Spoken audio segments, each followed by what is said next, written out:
Hello,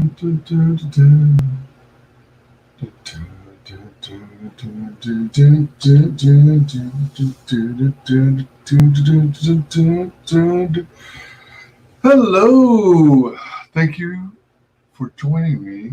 This is Wise Guys Entertainment. This is your host Wyman. This is a little something different, as I sense that a lot of people are kind of in the same boat. They're seeing what's happening in the world, and sometimes it's hard to make out what the heck is going on with people. And oh man, think about being a person who wears eyeglasses. You're always cleaning your lenses, but at the same time, I'd rather wear glasses than have contacts because I don't like the idea of having something touching my eyes, touching the surface of my eyes. With that segue out of the way, this touching the surface of my eyes. Oops. All right, so I typically have a YouTube window open on a stream that I launched because I like to keep an eye out. I'd like to try and stay on top of it if YouTube decides to false flag me and end my stream prematurely, so that I know to relaunch it instead of babbling on and on, thinking that I've already recorded a video. This is going to be totally unrelated to pop culture, so proceed with caution. You might have, I don't know if you've taken a moment to see my little blurby description, but I'll read it in case anyone's interested. So basically, I'm taking some time to decompress after holding these thoughts and feelings inside. Again, caution, proceeding any further will take you into non-pop culture territory this time around. I'm going to, speak not so much in sound bites, but, comment on how I perceive the world when it comes to things like coronavirus, self-quarantine, maybe some politics. I'm going to try and stay away from politics, but they, to an extent, have some bearing on it. To agendas, people's agendas, to that unfortunate death of that guy, is it George Floyd? I know I could look it up and find out, but I'm pretty sure his last name is Floyd. To protests, to riots, and things like that. I'm not going to actively advertise the stream on social media as I usually do, because I don't particularly care if this gets much exposure. I'm just throwing it out there, just one person's opinions, one person's perspective.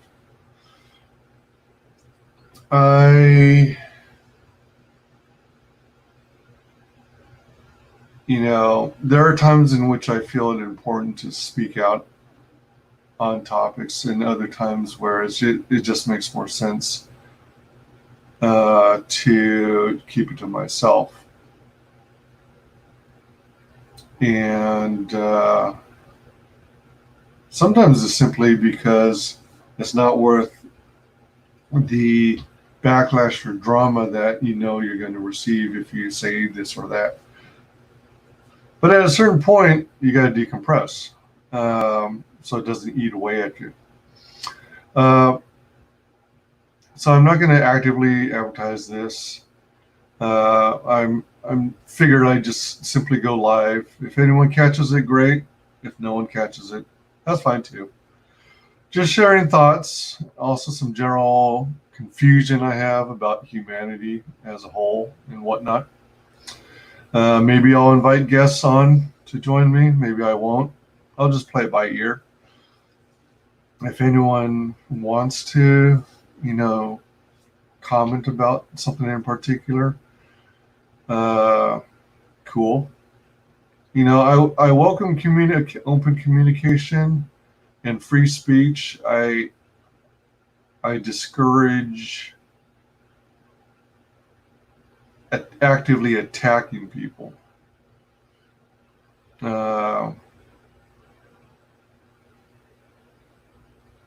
Yeah. I also added that, well, I'm thirsty, but I finished off all my soda already. I was originally trying to stay away from drinking soda. I'd taken a big break, but then there was this big soda sale, so I bought a lot of soda. So I've got water. I've got beer in the fridge, although I rarely drink. But I don't know. I'm thinking, well, maybe I should just finish off what I have to get it out. More beer, soda sale. Hi, Frago. Welcome, welcome. I don't want to be a downer to anybody, but I just felt something like this was necessary. I keep wanting to release more content, pop culture specific, but I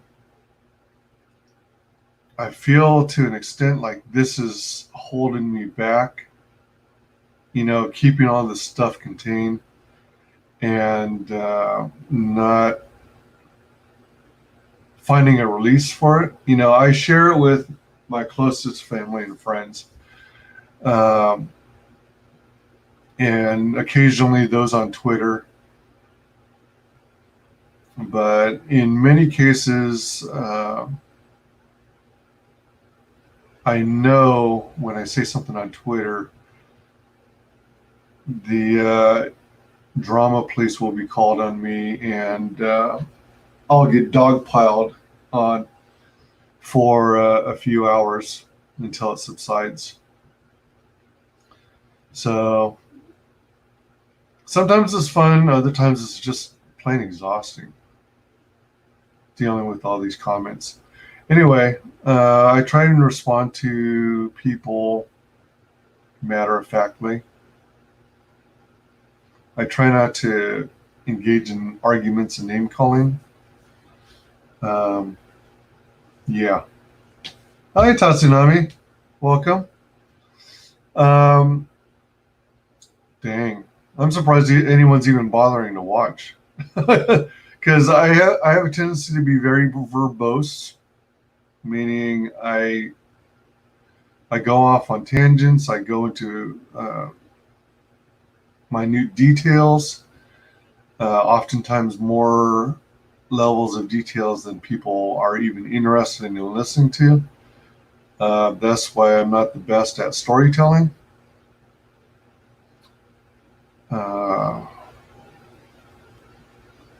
So that's why I don't consider myself the life of a party because I don't know how to tell efficient, entertaining stories. I tell long, drawn-out stories, and I often get thrown off on tangents. Bring a good topic. Oh, man. Oh, shoot. Bring a good topic. Oh, dear. Oh, man. Now the pressure's on. See, there were like 4 watching. One of them was me, and then it dropped to 2. So that's kind of more or less what I was expecting. Actually, I was expecting 0 to 1. And actually, if it were 1, then that would be me. because, like I said, I have a tab open with my channel, with my live stream, so that I can keep track of whether YouTube tries to prematurely false flag me and end my stream prematurely. Because otherwise, if I didn't pay attention to that stuff, then and check in on that other tab now and then,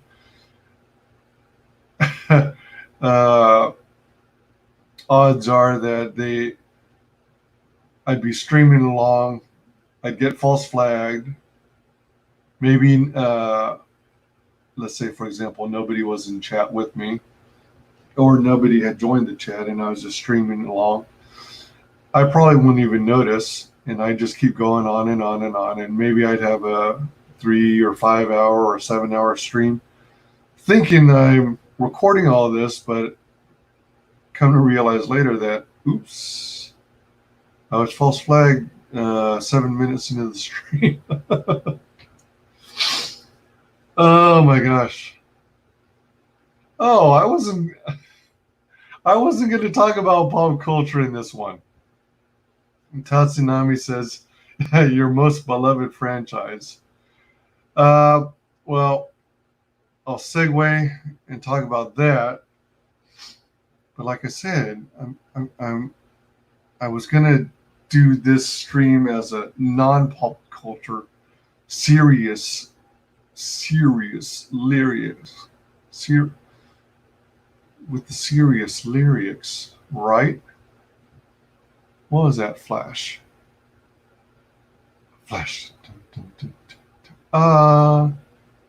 Defenders of the Universe. Flash.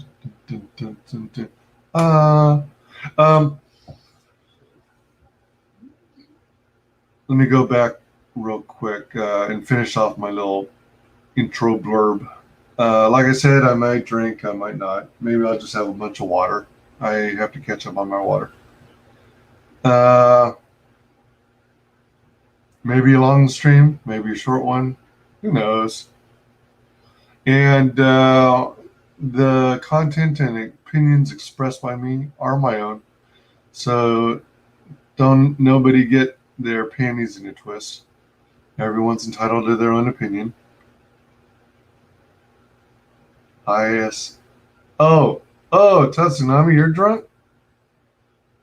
What's bothering me? The world. What the heck? Yeah, don't be surprised if I'm all over the place. I tend to go on multiple tangents. And I try to get back on track, then I go off on a different tangent, and so on and so forth.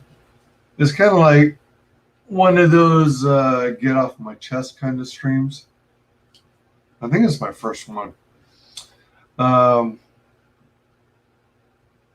And AKA free therapy. All right. So, well, let me just answer that other question. My most beloved franchise, I would have to say, is, as many might guess, Star Wars. I love Star Wars. Oh, check this out. Let's see here. Stand up over this thing without slipping and falling on the stuff I have on my floor.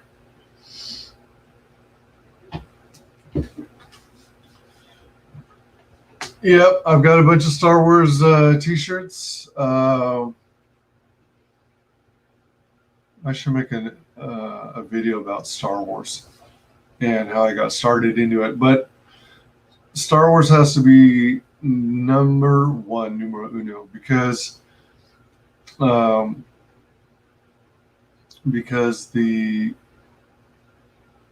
I first saw it, if I remember correctly, I went with my sister and my 4 cousins, all guys.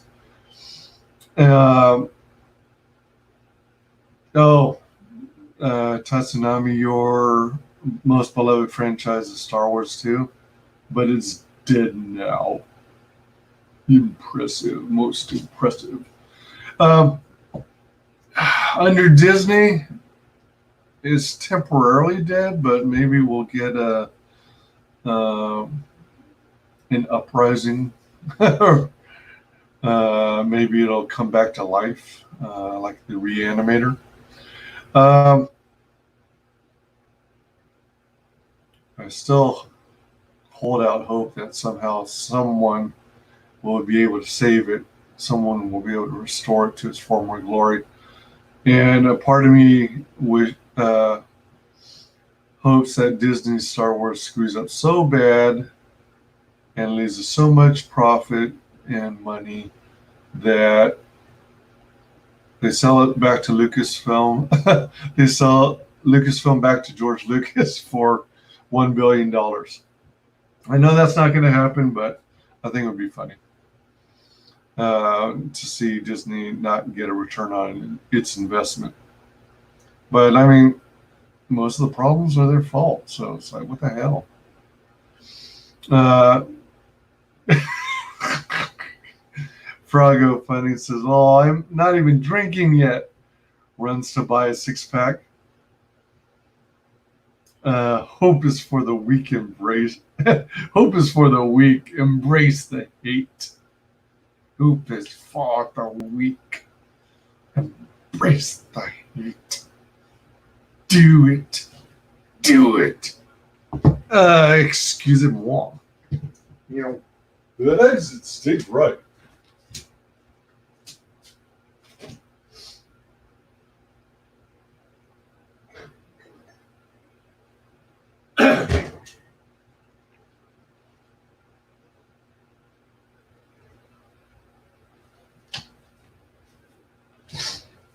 Meow.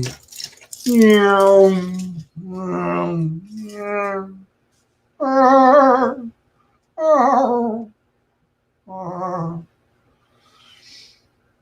Yeah, that was a bad version of Chewbacca. Mm. Mm. And that's a bad version of Godzilla. Go, go, Godzilla. Go, go, Godzilla. Gojira. Gojira.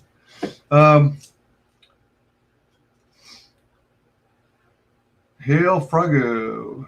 Frago Funding says dance is sexy during intermission. Heck yeah. All right, so what we're going to try today is, I think it's pronounced Spaten. It's spelled Spaten. Is brewed in Munich, Germany since 1397. It has a logo of what looks like the head of a shovel, and it has the abbreviations GS. And I think below here, I think that says Ir Marzen. It's a malt liquor. Spot. Again, I think it's pronounced Spaten Brau in Munich, Germany. And it also says on the front and the back, Oktoberfest. So this is imported. I'm going to whip out my little, whatchamacallit. Do you see those beautiful young prints I got today? No, I didn't. Did you do a stream showcasing those? I got to check out your channel and catch up. I've been working more hours at my job, and as of late, it's been kind of exhausting trying to get what I'm supposed to do done while trying to help people. Oh, come on. Got a bunch of napkins that are kind of blowing in the wind. All right, so let's. Yeah. Did you show that on Twitter, or did you show it on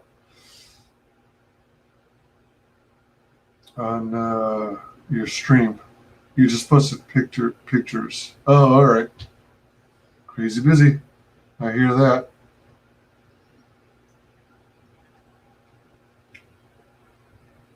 Cheers, Frago and Tetsunami.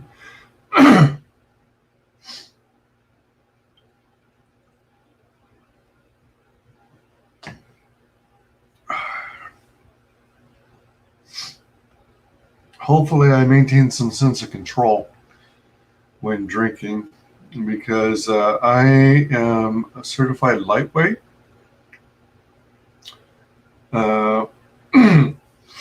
I start to get all, my body gets all warm and everything after a couple alcoholic beverages, usually. Like, even if I have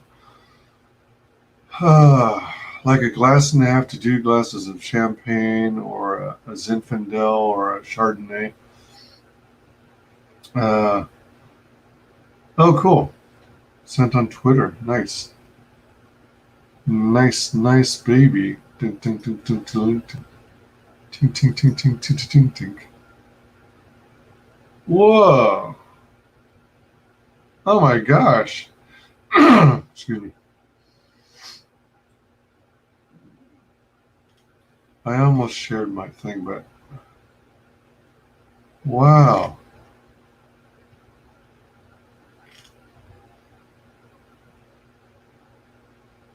Cool. I was just looking at your DM, Frago. Did, you're a heavyweight in more ways than one. Uh, yeah, those are good. Those are good prints. I don't remember if I was that something that every backer got, or was it something that you had to get through paying for a higher tier? Uh, Frago is out getting. Is that a picture of beer?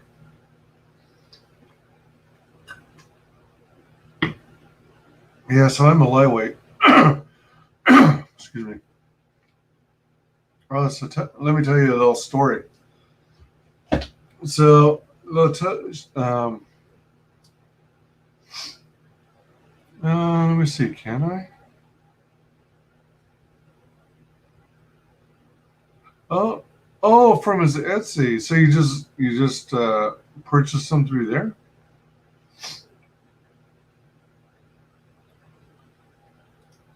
Let's see.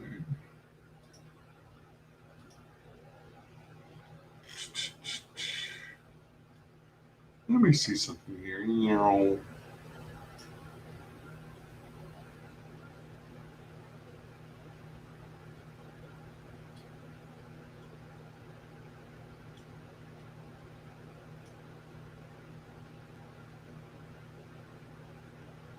I'm gonna try something. 2, 3. Wait a minute. Is that? Excuse me. Oh, that's 2 images. I thought it was 3, but I think the first and third one are the same. Oh, but then, all right. So the difference is in the second photo you shared a signature card and the book Battle Made in Knucklebomb. I wonder if it'll let me do this. This will be an interesting test. Open.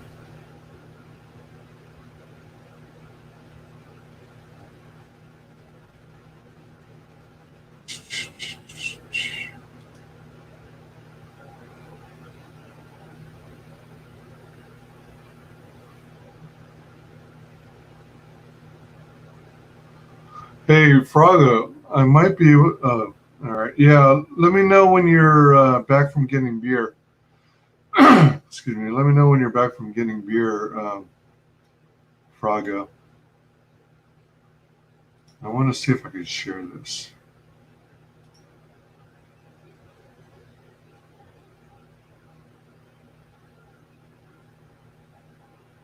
Oh, okay. I probably have to maximize this. Oh, nope, that's not what I wanted to do. That's what I wanted to do. Okay. Yeah, I'll wait for Fraga. I actually have a way of sharing it.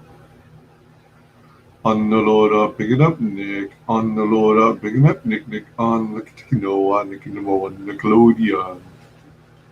And all my everything is flying away. I need something to weigh it down. Let's see. Let's use this. That's probably not going to be enough. Yeah. Let's see. Whoops. Hey, it didn't work. Wah, wah, wah. I sure showed me. Wait, let me try something. Okay. All right. All right. So, you weren't supposed to see that. I could probably have Frago do it too from his ghetto rig. Excuse me. So yeah, Star Wars. So the best franchise in my opinion. There are some other great franchises, but I really do love Star Wars. It was like I went with my sister and four cousins, and when we got the tickets, we had a waiting line. Got dropped off at the theater, and as I recall, we had the only seats available were way, way, way up front. So you can imagine we were leaning way back, looking straight up at the screen. It was ridiculous. And yeah, I can draw. I'm okay. I am out of practice, so let me see if I have some sketches here.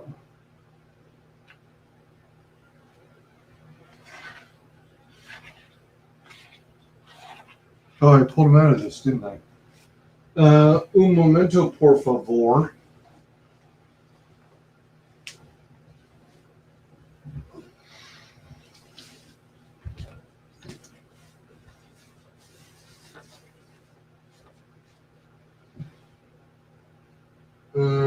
Oh, you know what? Out, out, out.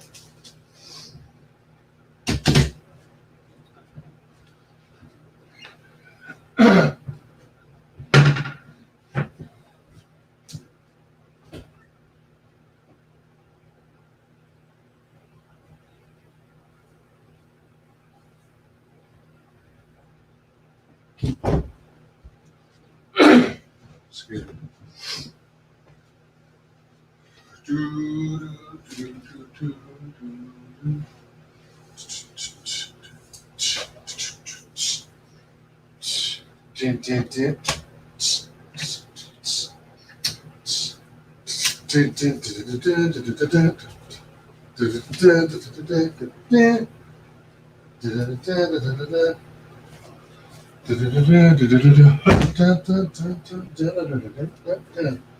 Talk to my daddy, say.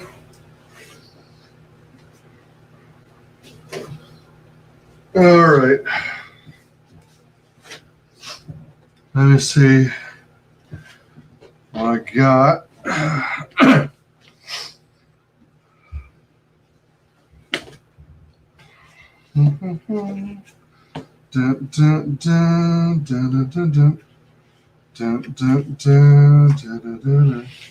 China girl. These are just like sketches and stuff. If I can focus in on them. Jeez. Yeah, that did seem like part of it. Watching it at a young age, it was like unlike anything that had come out before it. And it was like mind blowing. You know, I saw movies like 1999, A Space Odyssey, or 2001, Space Odyssey. I saw The Black Hole. That was pretty cool. It was kind of dark, but yeah, faces. I guess the idea at the time was that, you know, when in the movie Tron, when I guess Flynn was working on programming the game Tron or something like that. Uh, he was a programmer, as I recall, and he got blasted by this laser beam, and then it digitized him. That was sort of the idea behind this. Like if man,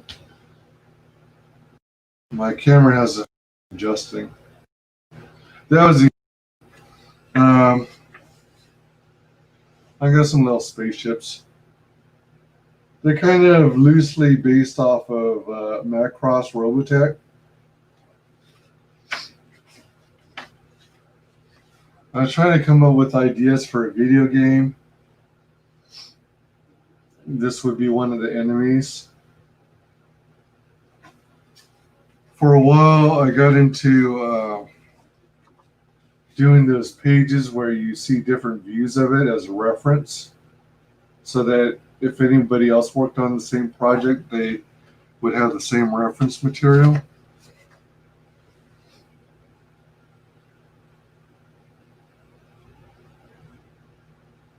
Oh, yeah, I did weird stuff like this. So that's like a side view of a vehicle, but it didn't.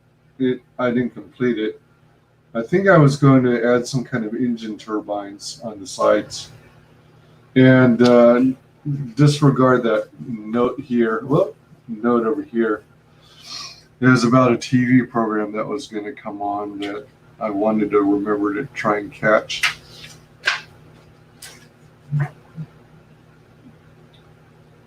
Sometimes when I want to take notes and I happen to be in the middle of drawing something, I'll just draw it in my sketchbook. Might really attempt at hummingbirds. Horrible, horrible. I think I'm going to get either, yeah.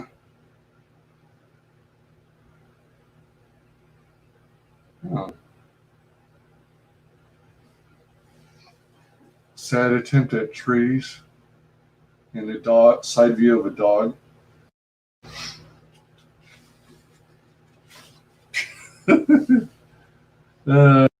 I don't know. Some dude with a skateboard.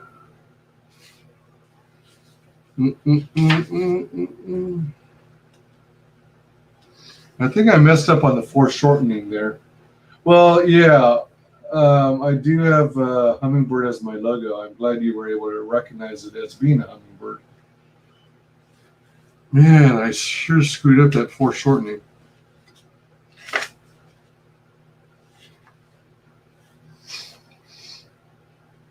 I want to use some computer software and fine tune the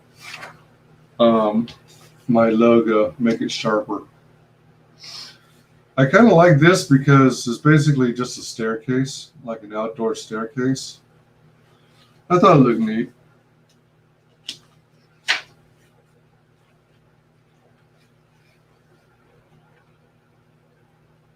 Froggo says, about 5 to 10 minutes till my improvised ghetto stream setup is complete. Lol.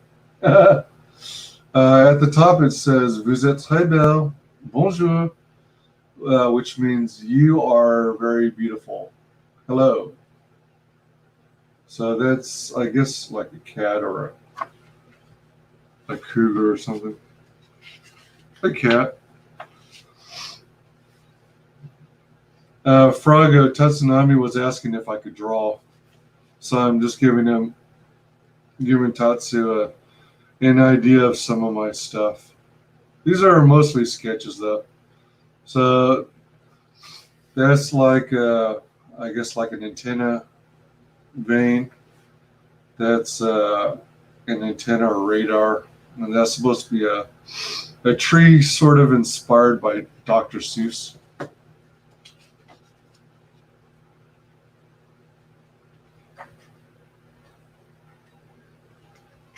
A lot of sketches are on things based on comic book ideas, stuff that I might one day use in a comic book. That's like a people transport vehicle that transforms into a robot.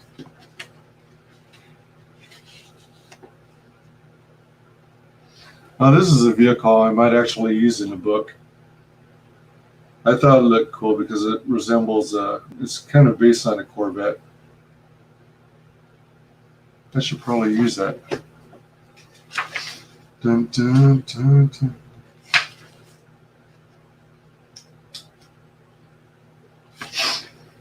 For a while, I was into drawing people, but this is freehand using ballpoint pens. Yep, sucks.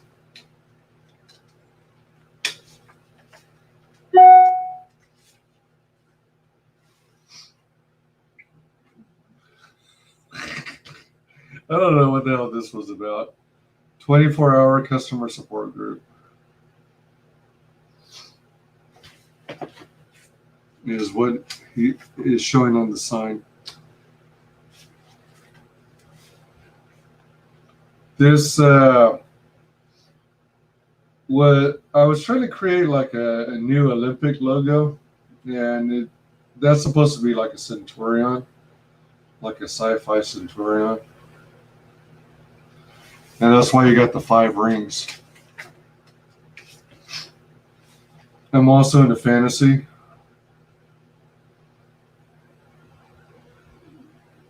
That is either going to be a dragon skull, or a melding of the two.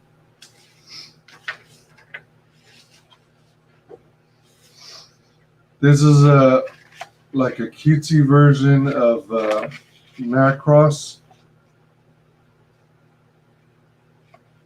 I actually kind of like this one. You got a big old scoop to suck in the air. And this is a variation of it that's a little more boxy, but it kind of is designed to look like a turtle. Collect your ideas. That's not bad. Thank you. And then I've got a bunch of notes and sketches. Yeah, chibi. Is that how it's pronounced, or is it chibi? Chibi. I want to call it chibi because there's only one B. Here's a goofy little sketch.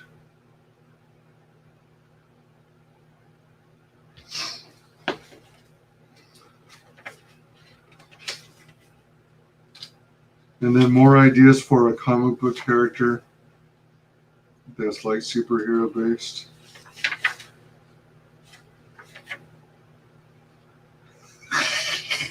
I don't know why the hell I did this. The original intent was for me to. The original intent was for me to do a photo of like a celebrity or someone I thought was cute in my sketchbook, and then draw them, like enlarge it. One of the things I'm pretty good at doing is drawing from a photo reference and enlarging it. I'm much better at drawing from a photo than I am drawing from live models, because I'm constantly thinking about the live model and how they have to hold this pose for a long time. But instead of, I think that's supposed to be Scary Spice from the Spice Girls, I ended up trying to draw dogs. I don't know what the heck that's about. Let's see. More ideas for my comic books. This is supposed to be a futuristic uh, police car, a cruiser, police cruiser. I forgot some of these images here. I was trying to come up with a naked poodle hound. Froggo's almost ready. Oh, you know what, Froggo? One of the things I tried for my end is I saved your images from Twitter onto my hard drive, onto my desktop, and then open all three images in image viewer, which is preview on my Mac, and then I maximized the preview window, and I can actually share that as well as as an alternative. For a little bit, I was really into trying to redesign the Apple logo and imagine what it might look like if it were on the back of a jacket.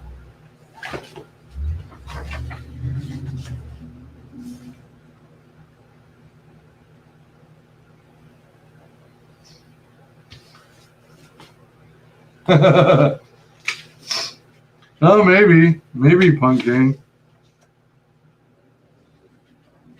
Oh, here's a weird one. Concept art. So, what the hell was I thinking? This is some. Man, this sucks.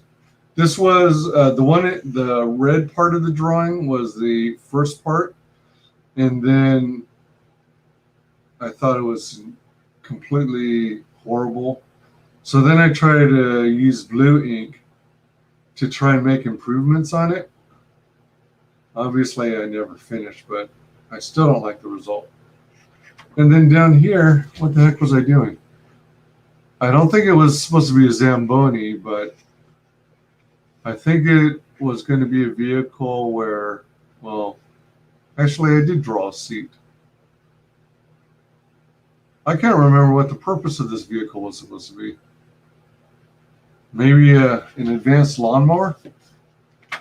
Never go full Apple.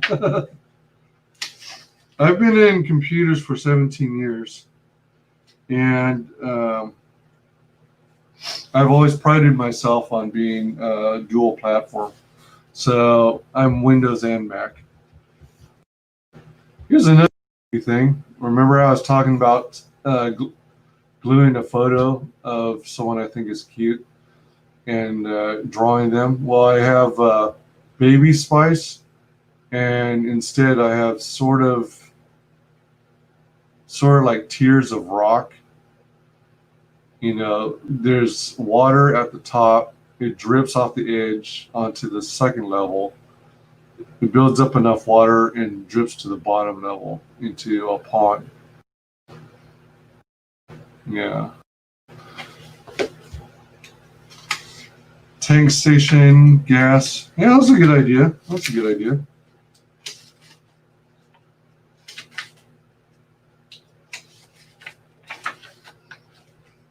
Let me see if I can show you something cooler or better.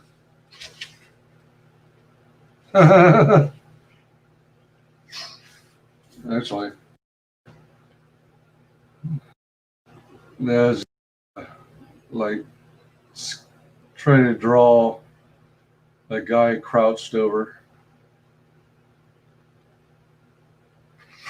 And then I draw grandma. Grandma.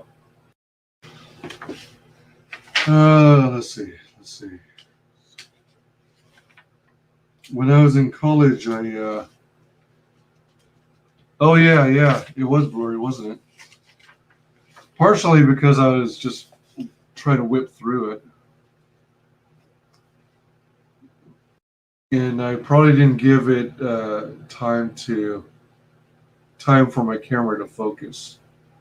My My camera, my webcam, whoops, wrong side. My webcam supports 60 by 480. Come on. Trying to get my left and my right. That's loose.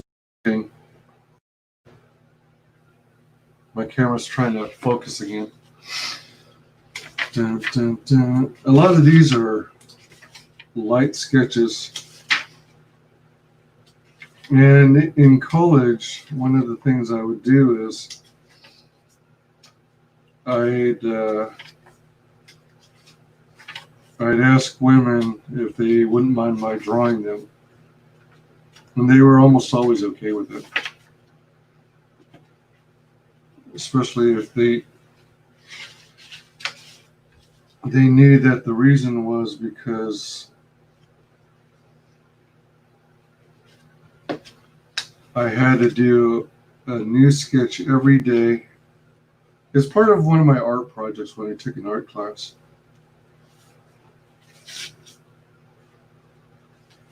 He tried to get us in the practice. Well, yeah, it's trying to autofocus. I don't have any means of manual focus. And I probably wouldn't want to anyway. So I'm just letting the camera do whatever it's got to do.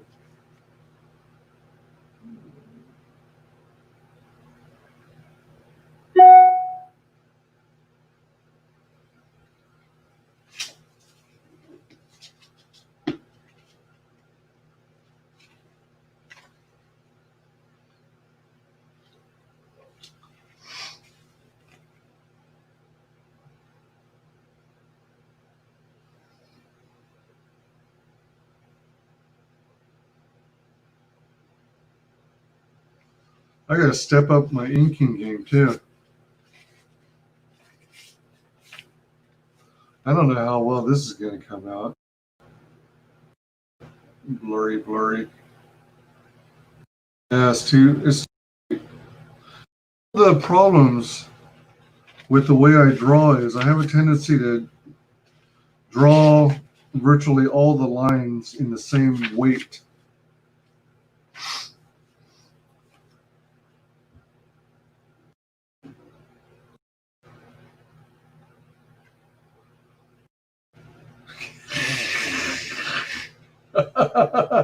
Talk about a lot of hair.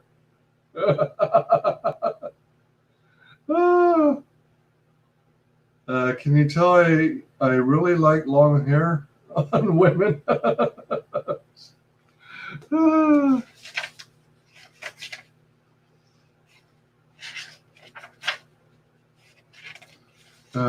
Every now and then I draw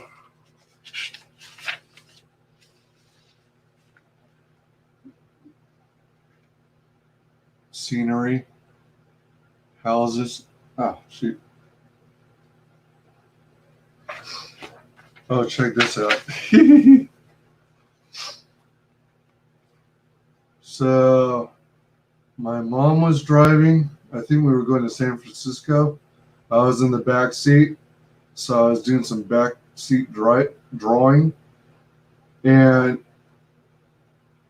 if you could see it up close, you would notice it's full of all these scraggly, loose lines.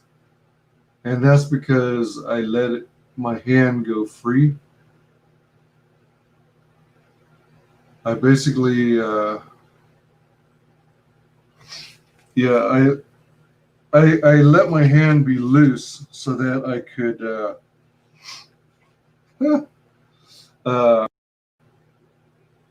to see what kind of style I could come up with. Now let's see. And it had an interesting look to it. So I guess this was how I envisioned myself in the year 2000, with a full head of hair and hairy muscular forearms, equipped with narwhal style, yeah. And I guess I had some kind of camcorder. No, not camcorder. Duh. Criminy. Whatever. So this was just kind of a sketch using the stippling technique. And it's all stippling is creating images using hundreds and thousands of dots, individual dots.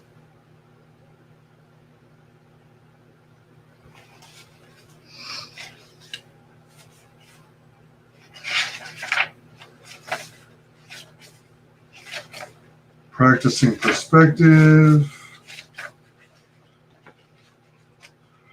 It's kind of fun looking back at old sketchbooks.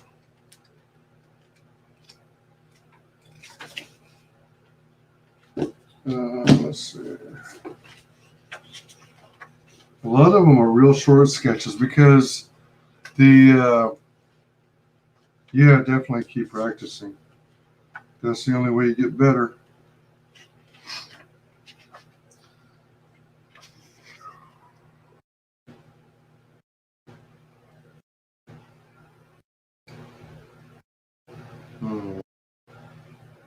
Get the distance.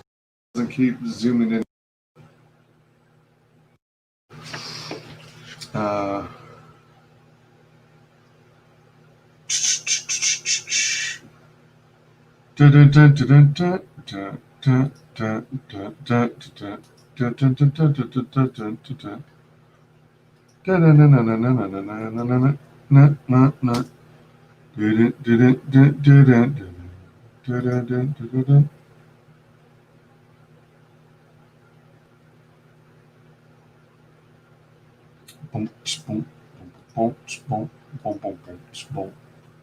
Hey, Fraga, see if you got my Twitter DM.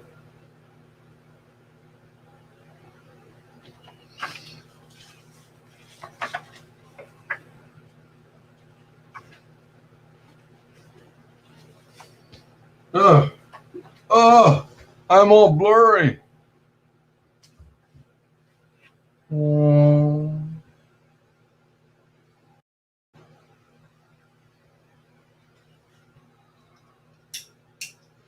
Man, it's hot in here. Baby, it's hot in here.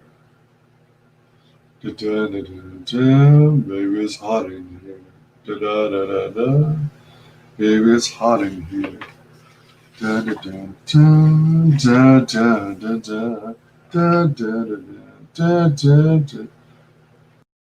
My head keeps telling me no.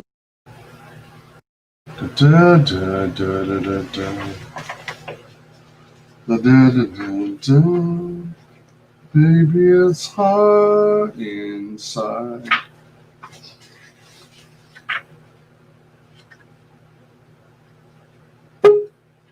Whoop. Hey, hail Frago. Okay. Testing. Yeah, I hear you. Ha! Got it working. Sweet. You know what? You like your voice.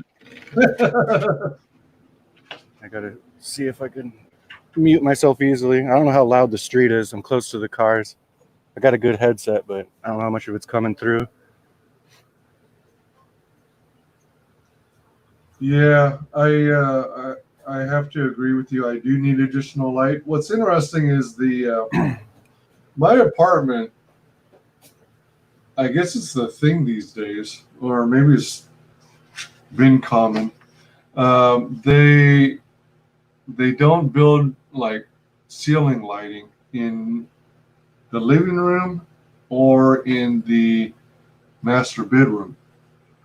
They expect you to provide your own like floor lamps or something, which is goofy considering how much you have to pay for how much you have to pay for rent. All right. Yeah, let me know when you. Actually, I'll keep an eye out for when you share your stream. Oh yeah, I just gotta turn my camera on. You Oh, see my funny setup. We're kind of building a fire at the same time. We're outside. I just set up this outside. So I wasn't sure if I'd have a good signal. so far so good. Yeah. I haven't drawn much. I got a sketchbook somewhere with a few pictures. I think I posted like the picture of the leaf with the tadpole. Oh yeah, A few little ones. I've only ever drawn a couple for fun, usually with my daughter. nice. I love that you guys have such a strong relationship. Yeah, we find ways to have fun, usually out adventuring and fishing. That's what I hope for in the future with me and my stepdaughters, to have a closer relationship with them. Yeah, I always wanted a son too, but she's kind of a tomboy in her own way, so she does all right. Yeah, that's cool. That's right on. Yeah, I shared the link out, so see if I don't know if anyone else will pop in. Everyone's too busy fighting on the internet. Are they still fighting? What are they fighting about now? I don't know, probably like what type of mushroom tastes the best. Steamed, I don't know. They'll find some reason to fight. uh, uh, the drawing that I was showing previously was that of a woman I had a crush on in college who was a film, an instructor on film, studying filmmaking and, studying classic films and what makes them good and all that stuff. I regret not taking her class. You know the picture that has been all over the internet for a long time where you got a person who has this gigantic cat that they're holding on. And to this day, I don't even know if it's true, if it's a real cat or if it's just photoshopped. But sure looks it looks real, but you know. Should I be seeing a share screen or what? I've been looking for like a screen, but not seen one pop up yet.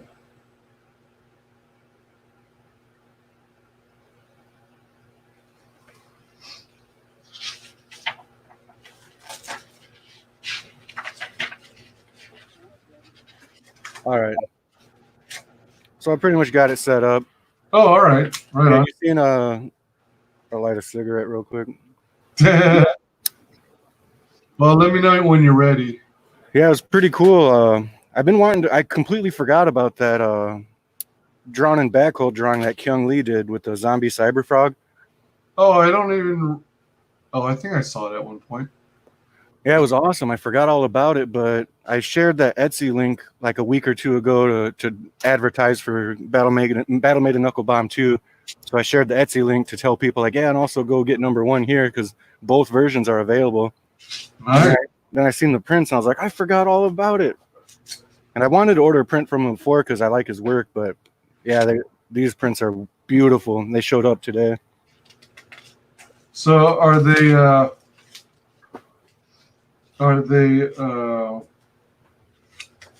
they reasonably priced on Etsy? Yeah, I paid $15. I mean, and then you pay shipping and handling, so it's probably like 20 something. But I didn't advertise it, but he threw in some extra stuff. I didn't want to put on there on the thing like he threw me this extra stuff because I want people to think like he's gonna throw me extra stuff. But he usually does. If you go to his Etsy and you look at the reviews, he almost always throws in extra trading cards or an extra print. Or in my case, he actually. I've got to show you here in a second. So I just bought the one print, but he sent me a few things. Sweet. Oh, there's a hair in there. What is that? The hair.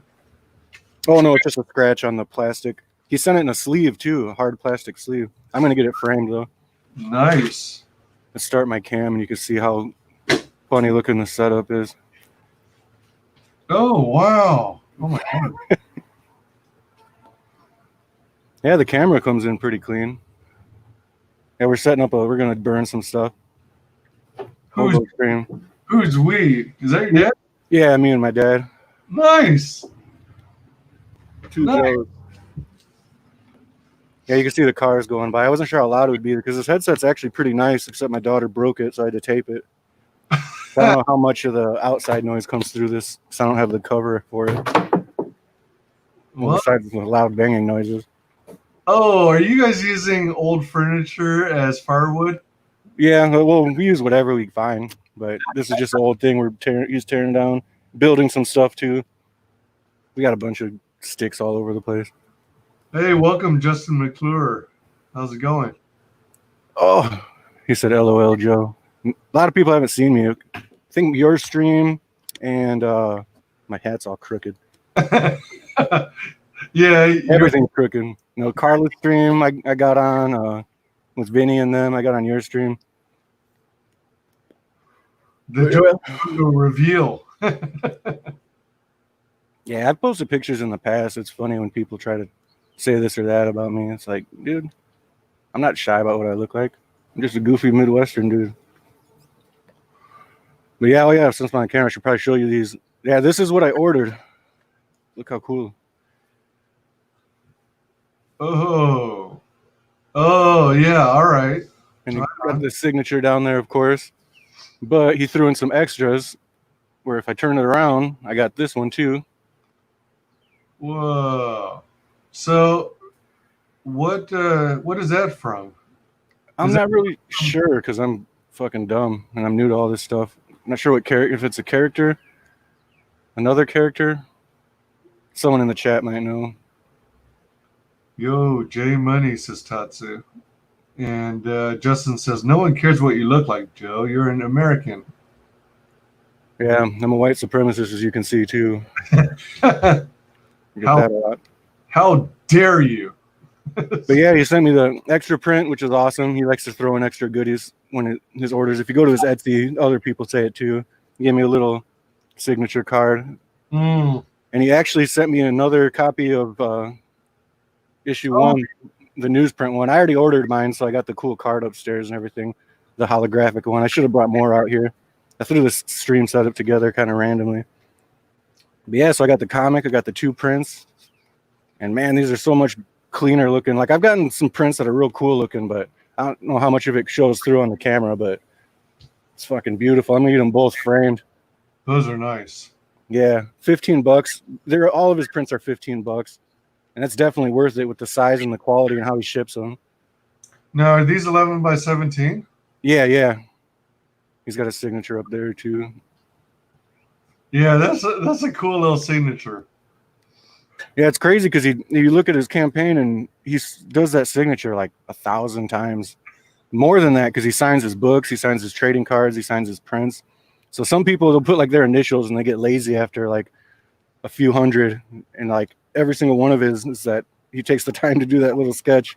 If he gets too big though, that might grow on him. If he's got to do like 10,000 of them, then they might start getting sloppy. That's pretty sweet. But yeah, nice. Got this. I wasn't sure how this would work because my hobo situation, but it works. Do you have it on a selfie stick? No, it's on my laptop. I just got it set up outside. Okay. So you're connected over Wi-Fi? Yeah, I actually just set up I got there's like a prepaid internet service you can do. So I paid a couple months in advance. So I got that going for now. Getting ready for the stupid surgery. But the fucking trying to get that disability pay, they've been screwing me around for a month. I'm watching myself on the phone too. But yeah, so I've gone like a month without getting any money, but so I'm running out. What? Yeah, they keep messing up the paperwork, putting the wrong dates, the wrong freaking signatures, and they say, oh, you got to get it fixed. They keep having to go back and forth, phone tag with all the people. Yeah, now that I know this works, I could probably find the kittens one of these days. The little scraggly wild cats. Do a kitten stream. Oh yeah, for sure. Just like they have the Puppy Bowl during the Super Bowl. You can have the kitten bowl or something like that. Yeah, there's only a couple that are friendly. Most of them they're all strays, so some of them don't like people. But my daughter likes to terrorize them, so What? She does. well, she chases them around. I got to tell her, like, a lot of these cats don't like people. They're not used to people, so. But they're growing on us. The one though comes right out. I posted the pictures of her holding it. I saw you shared a picture of the one who is friendly and approachable. Yeah, that one. The other ones just stay hidden or run away, but that one comes out and plays. So yeah, we're setting up a little fire over here, so I can do a fire stream sometime. If I'm feeling froggy. So that's like a makeshift fire pit, eh? Yeah, because they keep like we're kind of Midwestern too, but the city keeps changing these laws about burning. Really? Like you used to be able to burn, and then they changed it to where it was like against the law, you can get fined if you're burning. But then they changed it to where you can cook, so people would like set up little. All you have to do is have like a grill thing nearby, and then. Huh. But now I guess if you have it in an enclosed container, you're fine. I don't know. If they come, they come. Right. Get tased over a damn fire. Yeah, it's ridiculous. They come up with all these laws, and it feels like a waste of time and energy and effort. And so often there are laws from back in the day, many tens of years ago, that are irrelevant, yet they still exist on the books, but they're never enforced. So it's like, Yeah, no, there's some weird laws. Like I remember I was researching some of them. Like there's some, I don't know where it's at, but there's some place where they got a written law where it's against the law to shoot an elephant from a helicopter. yeah, It's in America too. So I'm like, why did they make that law? Some guy was just sniping elephants from a helicopter. Like we better make this law. Cover every single possible scenario. Yeah. Yeah, so protect your elephants. Yeah, if anything should happen, then everything's covered and everyone knows how to address it. Got a new sub. Tatsu says, "I am Swiss. Just care what's in your brains." Yeah, there ain't much there either. So that's. Justin says, "Took my mom 3 tries to get disability. On the 3rd try, she got approved." Thanks, Justin. I appreciate it. Yeah, what I've heard is that when it comes to filing for disability, there's this general consensus that you have to apply at least 3 times before you consider giving up, because supposedly the line of thinking is the government is automatically going to decline you at least 2, possibly 3 or more times. Yeah, but mine's only short-term disability because I'm having this surgery. So. Right. So after you do your physical therapy and recovery, then you'll be back to work, right? Yeah. So it should just be short-term. It said 90 days, and that's the short-term disability. So should be back to work as soon as possible. I hate being out of work. Well, it's not bird shit. It's actually oh, my hair is gonna be a mess too. Look at it. It's so sexy. I'm all sweaty too. It's hot out here. It's a brand called Cryptech. It's an old hat too, but they got these weird patterns, almost like lizard skin. It's like a camel pattern they do, but they got good hats. This one I've washed like a bunch of times and it's still alive. So just one of the weird brands I ended up liking. Smaller company. Yeah, Justin says they deny you 2 times. On the 3rd time, they take you seriously. Yeah, I mean, I keep hearing all this stuff saying that and slightly mixed information, depending on who you talk to. They say that they cite the reason as they're trying to minimize or prohibit fraudulent claims. Yet it's like you've got people who are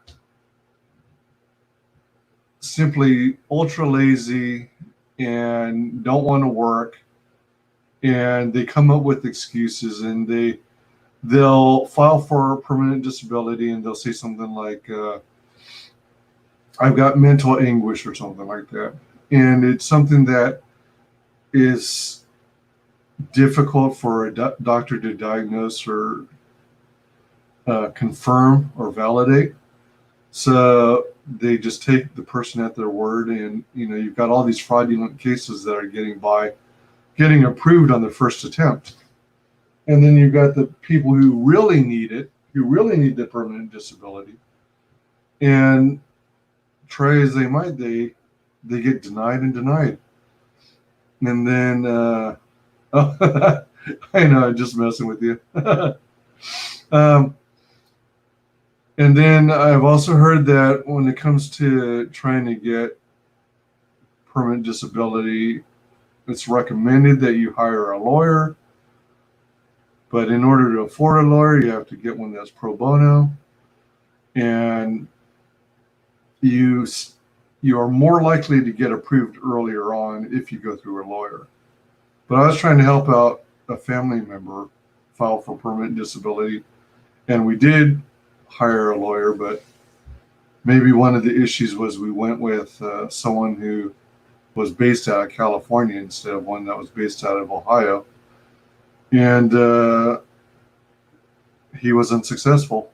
His law firm wasn't able to get her approved, so we're gonna give it another go. See if we have any success this time around. But it's just discouraging when you've got people who don't deserve it, who don't need it, and they're the ones who get approved, and the people who really need it,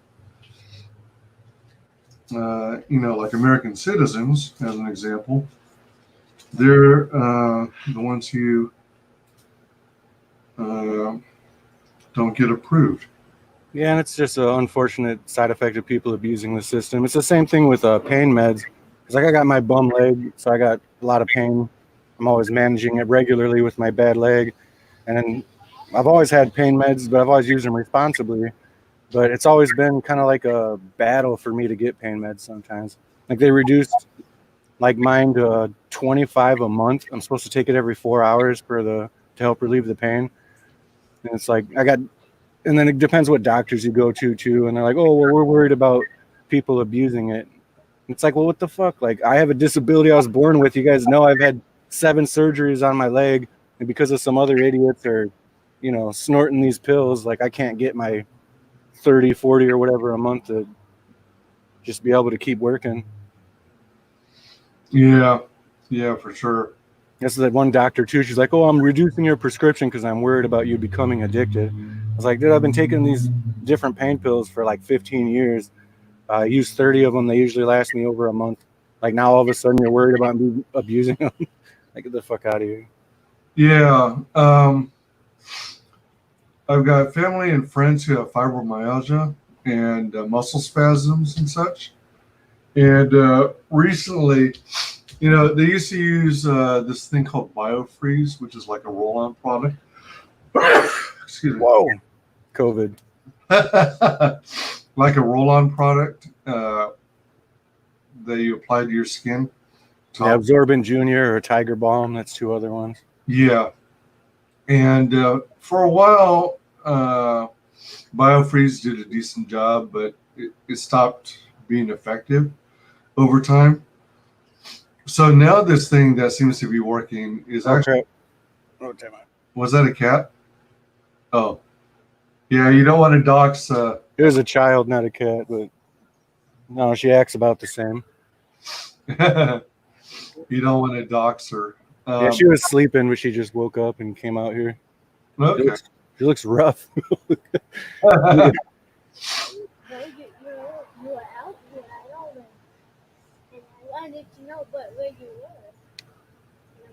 Yeah, you were sleeping. Make some coffee. No, I'm just...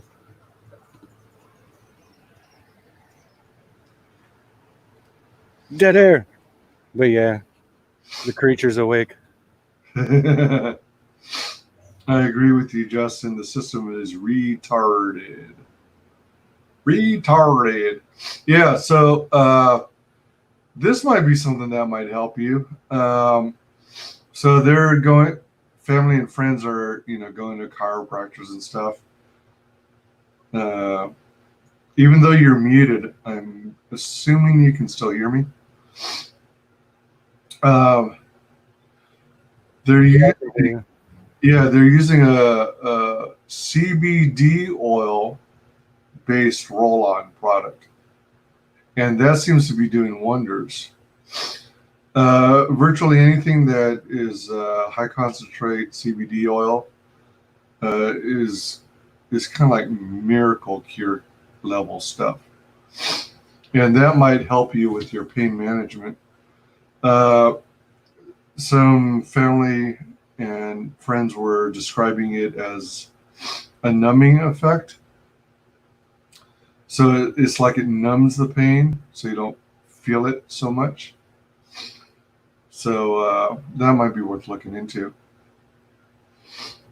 Let me take a quick break and show some more drawings real quick, especially since Joe Frago's. Oh, you're no longer muted. All right. Yeah, I'm kind of like going off and on, but yeah, show some more of that sick art. Let's see here. Boom.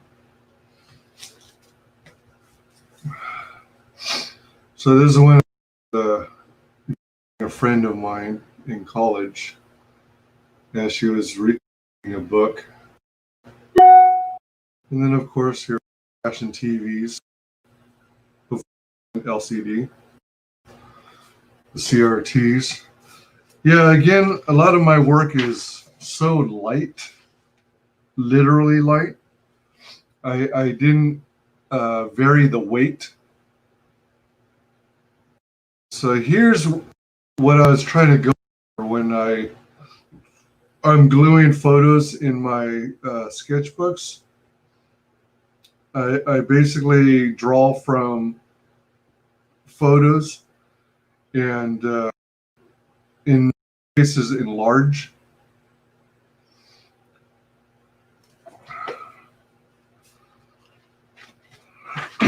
Excuse me.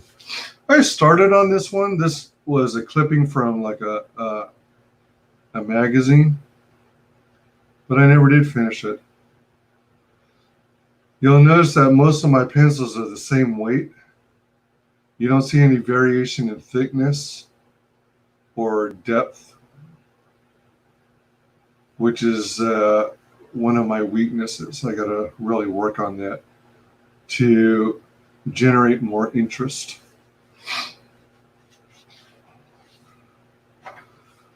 So I'm going to just show this real quick. I gave my word that I wouldn't distribute these digitally, but I'm just going to show it on video real quick. So a pal, an acquaintance of mine, took some photos, and I drew from the photos. See how heavy, how much pressure I applied to the pencils on the paper? It's so heavy that if I rub my hand over it, I could feel I would take off lead on my fingers. Hey, Piper, Fizz Giggity, how's it going? So far, the stream hasn't been near as depressing as I anticipated. I honestly was going to go talk serious, talk about a lot of politics and discuss COVID and conspiracy theories. I don't know if I still will because Justin and Tatsunami and Frog are kind of keeping me in check. Let's see. Kleenex. Blow your nose. Blow your nose, please. I have a nasally voice. talking about? Please.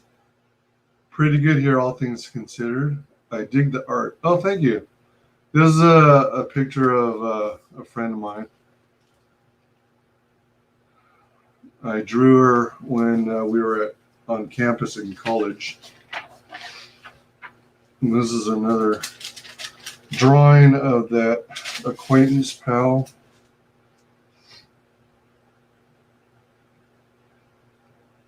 So when I do my pencil drawings, I draw from photographs, and I usually enlarge. And on average, one of these will take me about 4 hours to complete.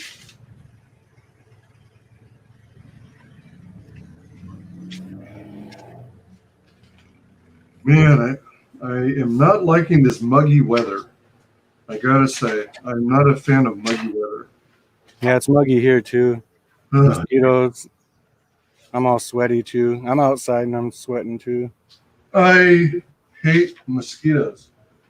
They are like my arch nemesis. I often joke that when mosquitoes are out, they take to me like a Chinese buffet. Yeah, that's what they're doing to me right now. They're not even messing with my dad or my daughter. They're just eating me. That's a funny thing. It depends on your blood type or whatever too, or your diet, I guess. They don't usually bother me too much. Like I'm used to getting bit up. Oh, really? Well, yeah, I've gotten used to it too. I'm always outside. I'm always fishing, and it sucks sometimes. But Right. Yeah. I mean, so long as you're not, so long as they don't spread malaria or something to you, then yeah, it's whatever. I can't help it. I'm handsome. They like me. well, yeah, there's that too. You can't deny that. Yeah, yeah, your hobo setup.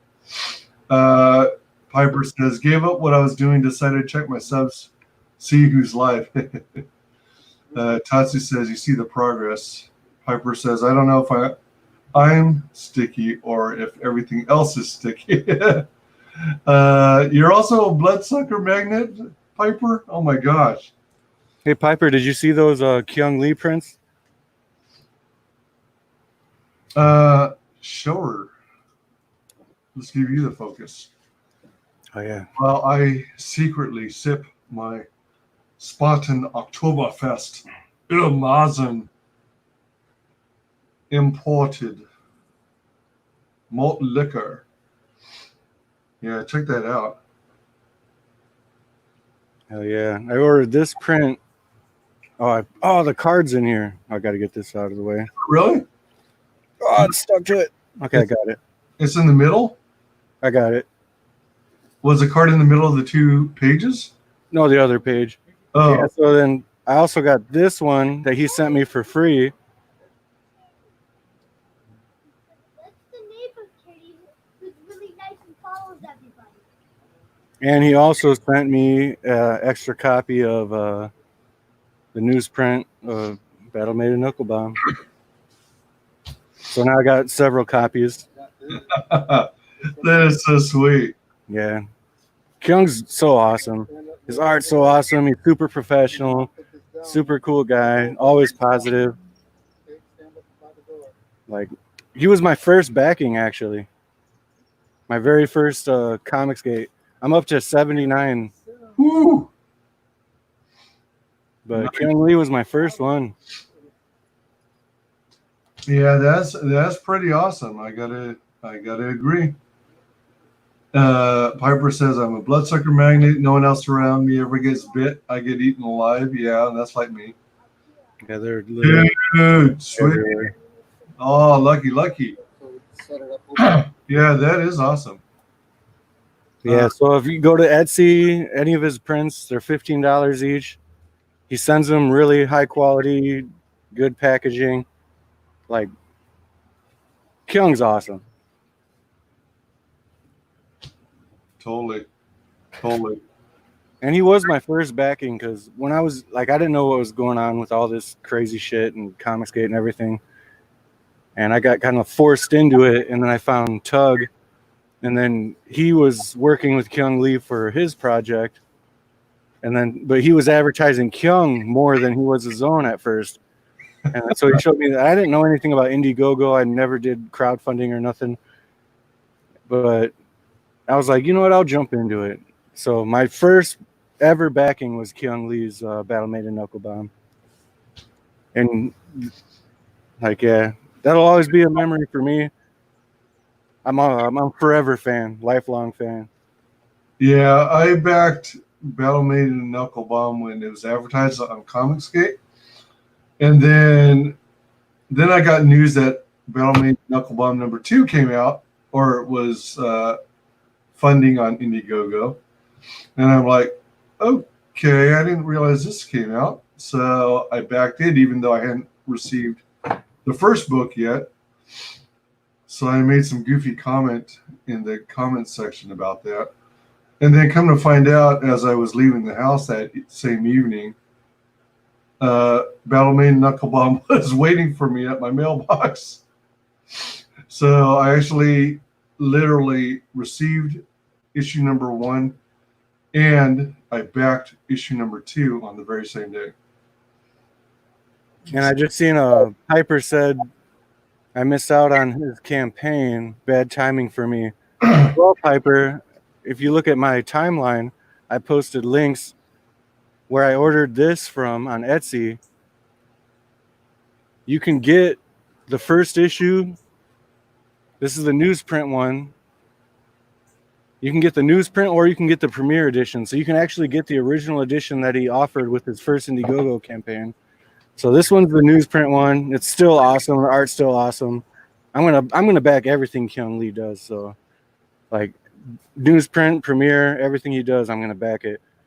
But if you go to his Etsy, Piper, you can order either or if you want. For $7, you can get this, or I think for 15, maybe, I can't remember exactly, but you can get the premiere edition, which was his original version, still available on Etsy.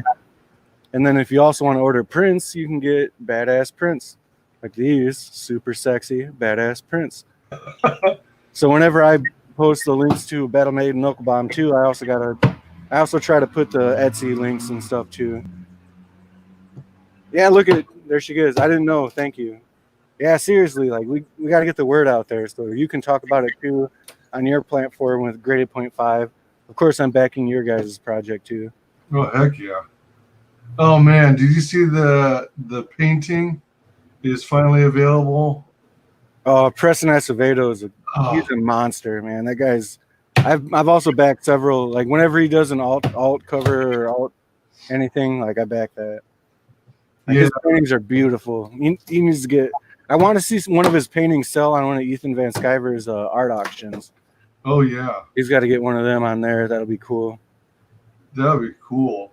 Yeah, I so badly wanted that Preston painting that I kept nagging Optimus Deadpool about it, saying, "Hey, it's not posted yet. Aren't you gonna sell that painting?" And then come to find out, I don't have the money to cover it. I don't have the money to afford it. I can't buy the painting. Ah! Yeah, it's so freaking cool. I like it. I regret missing out on the sketch, the original sketch that the painting is based on. But yeah. Oh, you went mute. Okay, that's what happened. All right, that's fine. Yeah, my dad's breaking stuff and building things. I don't know. You see, or the Piper didn't know, but he built this in the last like 20 minutes. Got the party palace. Party palace lights. Oh, okay, that's what it is. Sweet. Yeah, we got some lights. It might be hard to see now because it's not nighttime yet, but yeah, we're just hanging out and goofing off. You're not helping out with the hard work, you slacker. Yeah. I'm just getting eaten. I'm doing the hard work by attracting the mosquitoes. They're biting me, but they're not biting them. So that's my contribution. There you go.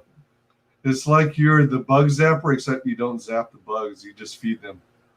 Yeah, they're getting drunk too, so they're winning. Oh, yeah. Actually, that's a good point. When a mosquito sucks your blood, do they like literally do they kind of get blood drunk and then fly away home, or do they just keep making return visits to you? I feel like I'm like the introduction to their problems. So, yeah, I'm just enabling mosquito alcoholism. Oh man. Mosquito Alcoholics Anonymous. Yeah. MAA.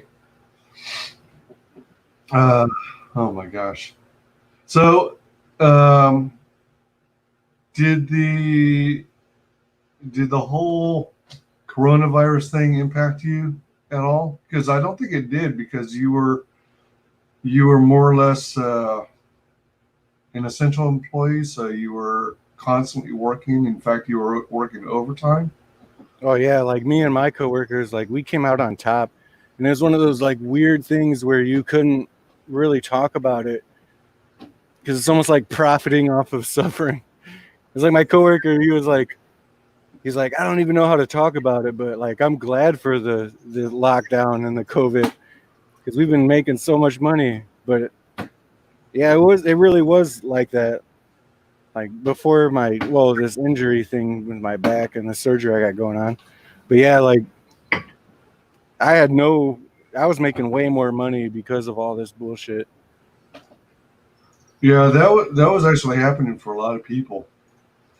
Yeah, because some people didn't want to work, and that was the crazy thing for me was like I felt blessed that I was an essential employee, but it's beyond that because a lot of the essential employees in places they were employed at, a lot of the people took the virus and the situation. Some people were literally concerned, but a lot of people I know were just lazy pieces of shit that just didn't want to work, and they used it to their advantage.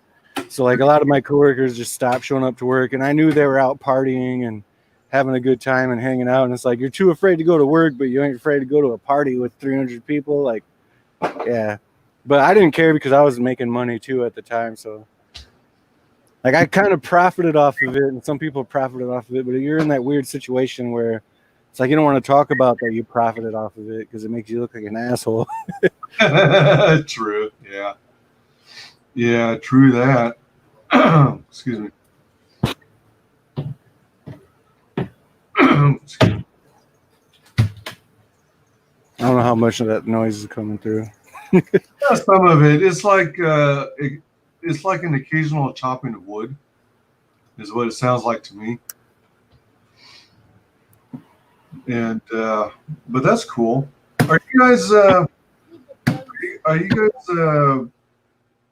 planning on cooking hot dogs and doing s'mores?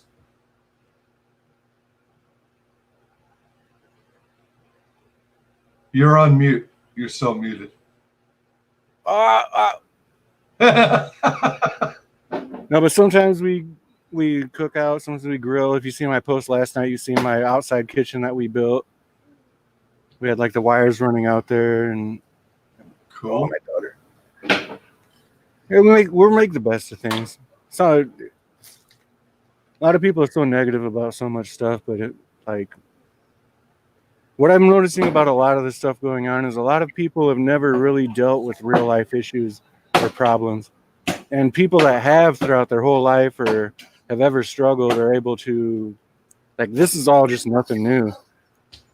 Like, there was a meme going around where, like, it was I can't remember the name of the actor, but he had, like, the noose around his neck. And it was like, hey, is this your first time? And it was like, the joke was, like, people were talking about, like, oh, it's hard to find food and it's hard to do all this and everything. And a lot of, like, the middle class or lower class, like, this ain't nothing new to any of us. Right. Yeah. And I've always done good too, making good money, working hard, but Like I've always struggled to, or made my own way through different methods. So with the outbreak and the virus and everything, it wasn't nothing new. You just find new ways to adapt to survive. Yeah, that's the key. Piper is asking, what is your dad building? Right now he's building a light show. So he built this. Are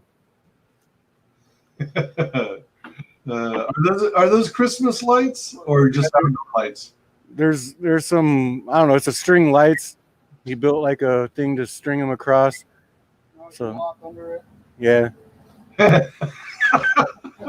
So when we have cookouts or when we're burning, now we got that going. And also just breaking up wood to burn too. Yeah. Just doing things. Tell you what, when you light it, it's gonna go. Oh yeah, we got our fire pit. It's ready to go. That's the wood we're burning. All night long. Yeah, we got our, yeah, just having fun. This new setup is kind of cool. Leads to some new stream possibilities. Yeah, for sure. That's cool. I can do promotional streams from out here, show off the neighborhood cats, light fires. We could do a cooking stream. Hi, welcome, Dr. Ian Malcolm. Hate living in an apartment. Yeah, Piper, I'm in an apartment as well. I happen to have a balcony. So from time to time, if I get bored, I can step out onto the balcony and exclaim, Romeo, Romeo, wherefore art thou, Romeo? And yeah, lol, Goldblum. Yeah, it sucks too. Like I've been all over my whole life. I've had a really crazy roller coaster situations always. So I've lived in houses, apartments. I've been homeless. I've been a wanderer. Now I'm kind of a wanderer now. But you appreciate more about life when you've been through all that shit and stuff.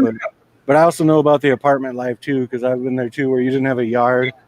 It's Yeah. like, at some apartments, it's like hard to even have a grill. Like, because some apartments, they're like, they don't like you grilling, or you can't go light a fire in your yard if you have an apartment. Right, or even on a balcony or front porch because they're afraid of catching fire. Yeah, like you could light a fire on your porch, but it might not be taken well. Yeah. And it might lead to some problems. Yeah. I ended up getting myself an air fryer eventually, and that's kind of saved me. I've got an oven. I got a stovetop range with 4 burners, but I'm loving using an air fryer. Yeah, my coworker was telling me a lot about it, and I don't know much about it, but it's a good. It sounds cool. I would like to try it sometime. Like here, we don't got a kitchen, so if you've been following me on Twitter, you might have seen we're cooking shit over fires. We're cooking shit on the grill. Yeah. With the power cord outside, with the little electric burners we got. We make do with what we got. Oh yeah, absolutely. Fideo again. Yeah, mix some Fideo. I like that. Tell me again what Video is. I don't remember. Fideo, I guess it's a Mexican or Hispanic dish. It's made with these thin rice noodles. They're real, like little tiny thin rice noodle pieces. It's like angel hair. Like angel hair pasta. Angel Yeah, you brown it like rice, and then you add, there's a million ways to make it, but you add like a chicken broth maybe to it while it's still hard, and then you add like tomato sauce to it, cook it on low to make it get a little bit softer, and then you add whatever spices you want to it. It's really good. Like the texture it's like a textural dish too. Oh, nice. Yeah, because the term I was thinking about is not angel hair. Well, angel hair is made with egg and flour, right? Shoot. Well, I'm not sure about homemade, but like angel hair noodles in general are just thinner. Like, Yeah. Like spaghetti. Like I prefer spaghetti with angel hair noodles. Like The thick noodles, but the angel hair noodles are real thin. It's got a better texture. It's got a better sauce to noodle ratio, so you don't get like the full carbs compared to the sauce. yeah, like vermicelli noodles, I think, are thin like angel hair. Welcome, G-Man G. The bottom 60% got robbed today, and nobody blinked. If you stayed invested during the dip, you doubled your money 15 weeks. Yeah, the thing about any kind of crisis is there's always a positive you can see to it.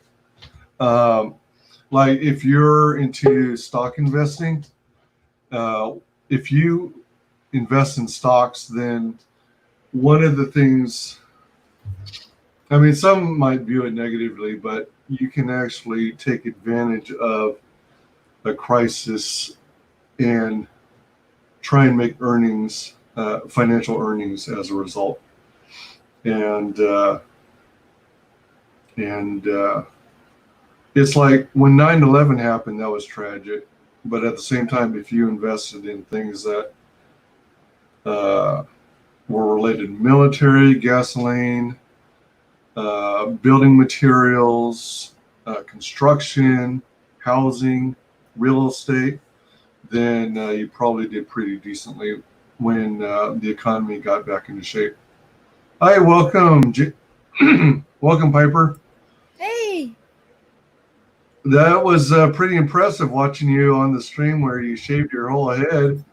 That was pretty wild. I didn't think you were going to go that short, but at the same time, I don't blame you since it's such hot, muggy weather. Yeah, I figure if I go that short to begin with, then I don't need a haircut for a good while. Yeah, for sure. That's kind of how I viewed it. I got a haircut after not having had one in 2 or 3 months, and the darn mullet that was growing got on my nerves.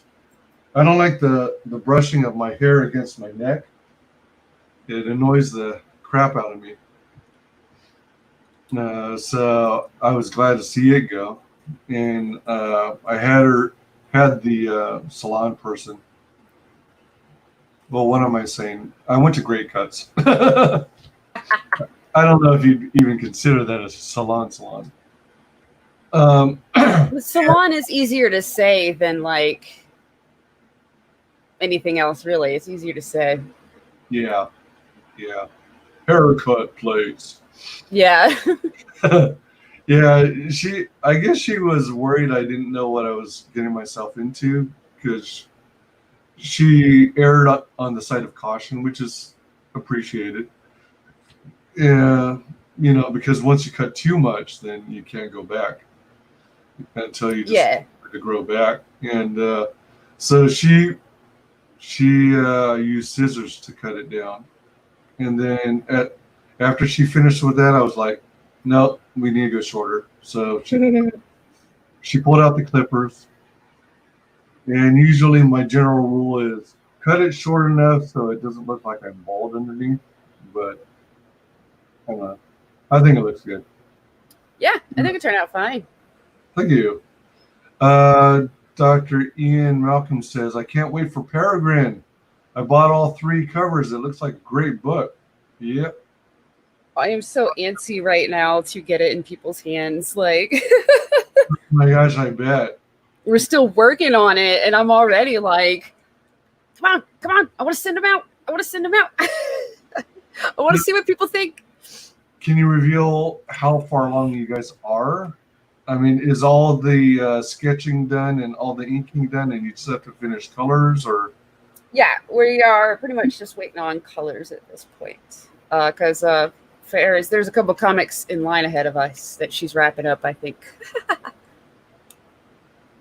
Wait, who's your colorist again? Farah Normaliza. Yeah, she's getting in high demand lately. Yeah. It's kind of like there's some really top high demand creators in Comicsgate. Like you have Eric Weathers doing lettering for so many books, and now you have her doing the coloring. And you all probably are familiar with Carla Tornielli. She seems to be rising in the ranks and becoming quite popular for manga style designs. Yeah. We Oh yeah, I love Carla, and her manga style is only like slipping out too, because she adapted her manga style to like a Western style, yeah, her like debut kind of. But a lot of people haven't really seen some of her manga style stuff, so it's awesome seeing her pull some of that out because there's a lot of manga style enthusiasts and hardcore fans. They're gonna love her work. yeah, I was talking to her about it one time, and she was talking about how it was hard to adapt. And I was like, okay, make your next books your style, like, because you not doing your style is already really good, but you're gonna really be able to show off big time if you're doing the style that you like. I agree. I agree. Yeah. I don't know if you guys caught her 6K Grim Reaper 2 celebration stream. No, I had just noticed while I was looking through my subs that that had happened. Oh. Yeah, it is pretty entertaining. I think I'm part of the way through it, like a third of the way through it. There's so many darn streams going on at any given time that it's like I'll start a stream and then because so many streams are like hour and a half, 2 hours or more. I'll watch maybe the first 45 minutes to an hour and then I'll pause it. Then I'll jump to another person's stream, watch the equal amount there, and then I'll jump to another person's stream, and then I'll bounce back and forth until I finish watching all the streams. But in the 6K celebration, you two are probably familiar with her accent and how people jokingly and lovingly say that whenever she says sexy pin-ups, it sounds like she's saying sexy peanuts. Oh yeah, yes. So she made a stretch goal of when they hit 6K on Grim Reaper 2, she will, using her new fancy microphone, do ASMR peanut eating stream. Oh goodness. So that's what that stream was about. Oh my goodness. It's pretty entertaining. I like it. I like it a lot. Let's see. Tatsu's looking forward to your wig. It did look like you got a lot of support for the wig, especially as the more people watched you shave it all off. It is pretty impressive that you. Yeah, that was really cool because I do have wigs and I was thinking about them the whole time. I was like, if it comes down to it, I do have wigs, but they are synthetic cosplay wigs and they look super fake and they're very itchy. Oh. And there's not much you can do with it. You can't really style the hair because it's synthetic. Oh, okay. And yeah, so thanks to the chat, I'm told it was enough to fund. Gotta wait for like YouTube to let go of it or whatever, but it was enough to fund a realistic looking real human hair wig, so that I can actually style it and treat it like I have hair to play with. No, that'd be cool. Super hyped. I just assumed that most cosplay hair was based on human hair, or horse hair, but I guess that's not always the case. I guess it depends on your budget, how much you're willing to pay. Yeah, it probably depends on budget. I try to stick to. I've got some that ended up not being what they said they were, but I stick to. Or my budget is usually heat resistant synthetic, so it does kind of feel like hair, and you can style it a tiny bit with curling irons. Yeah, if you use low heat. But what sucks is they're constantly, like, since they're cheaper, they're constantly shedding, they're constantly tangled. So they're a huge pain in the butt to maintain. Wow. Yeah. When I was living in California, I used to I don't know if you'd call me a mall rat, but I used to go to the mall a lot with family and friends. And, occasionally you'd run across a store that actually, I guess they're typically run by Vietnamese or some other Asian. That sounds horrible coming from a Chinese guy. Oh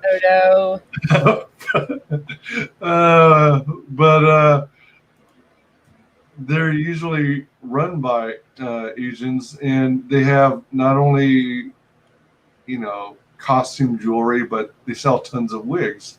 And some of them are synthetics, and some of them also have a selection of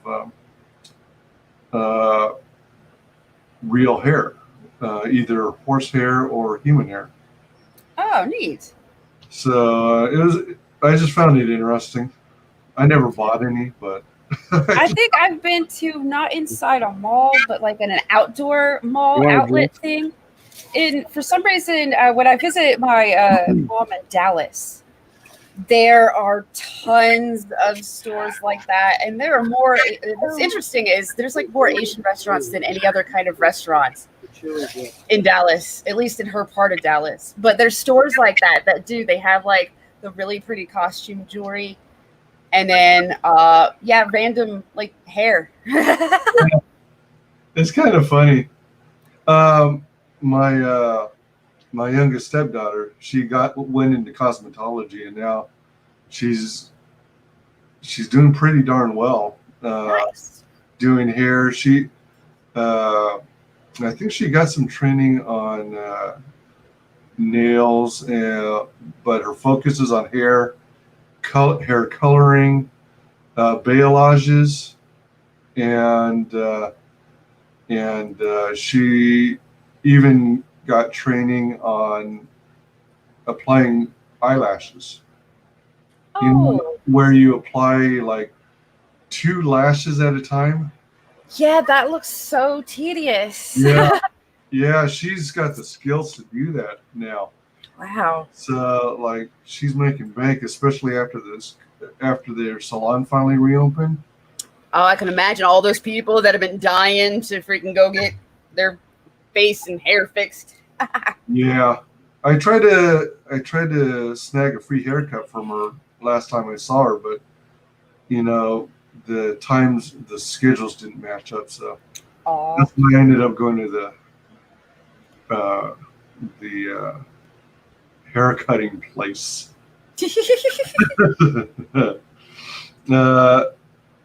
Tatsu says, I got the Piper. What are you doing? Piper, what are you doing per tier? Hail Pipe, says Tatsu. Yeah, so you're going to work on the sketch card scene. That's cool. And give sneak peeks even. Yeah. Are you doing something like what some creators do where you do a time-lapse drawing stream? Or are you just going to do like still images? I don't really know how to do time-lapse stuff. But I might try that with a digital drawing sometime. Do a time-lapse like of that. Because I figure that's easier to figure out. But for sneak peeks, it's going to be random who gets what, but they're getting Peregrine characters, or at least reconstruction characters, but they should appear in Peregrine. A lot of people might get my character that appears in Peregrine a lot because obviously I'm biased. That's my favorite. Oh, crap. But I figured I'll put like different sneak peeks of like the faint like pencil sketch on one after inks. But yeah, it would just be still images. What was I going to say? Oh, I don't know if, I assume that Android phones have this functionality too. But on iPhones, if you record a video using an iPhone and you open up camera, there's actually a mode that says time lapse, so you can record a time lapse video that way. You know what? This phone probably has it too. I keep discovering new stuff on this phone because I don't read the booklets and stuff. Oh yeah, I like fend for myself. But so before, like very shortly before I ended up having to change phones, the phone that I had for like a few years, shortly before I had to upgrade it, basically, I was still discovering stuff that the phone could do. So this one is newer-ish. So I'm still discovering stuff it can do, especially messing with the camera. I only learned like yesterday. No, not yesterday. A few days ago, that I can use the stylus. There's a button on the stylus that I can click the button on the stylus to take a photo. So I don't have to like. So I can do selfies without like them being as awkward. yeah, for sure. I can like set the phone somewhere and then step back and use that button on the stylus to take a picture. And so that's been an awesome discovery. Yeah, that's a neat function, neat feature, for sure. It's a good idea. It's a good idea. Uh, to my knowledge, what was that? Oh, that was Tadpole. She wants to tell you about the cats. Oh, Aw. I won't be able to hear you guys, but she wants to talk for a second. So you guys ready? Yeah. oh, yeah. Hi, I wanted to talk about the kitten me and Dad found today. It was a little kitten that was a newborn. It was over in a like some like wood stuff. Did you find a mommy cat? Said you found a mommy cat.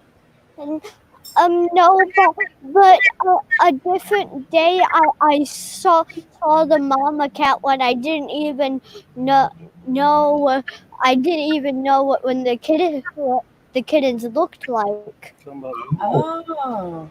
Lily. Tell them about Lily. And I might get a new kitten from over there, and it's a kitten that I really like, and I named it Lily.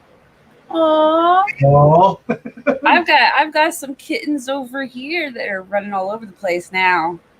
And I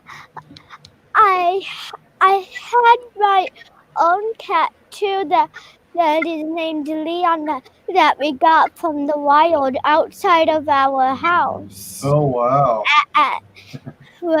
At my mama's house, and I named it Leon.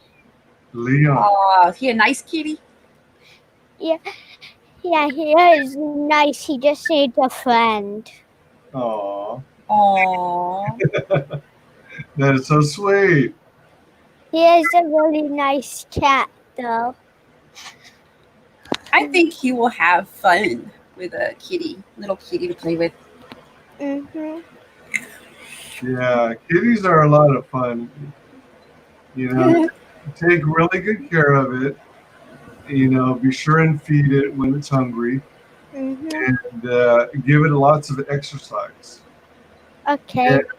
And one trick with kitties is you don't have to buy expensive toys for them. They will be just as happy with an empty cardboard box or a bag. Yep. Well, we do have one toy that Lily really likes.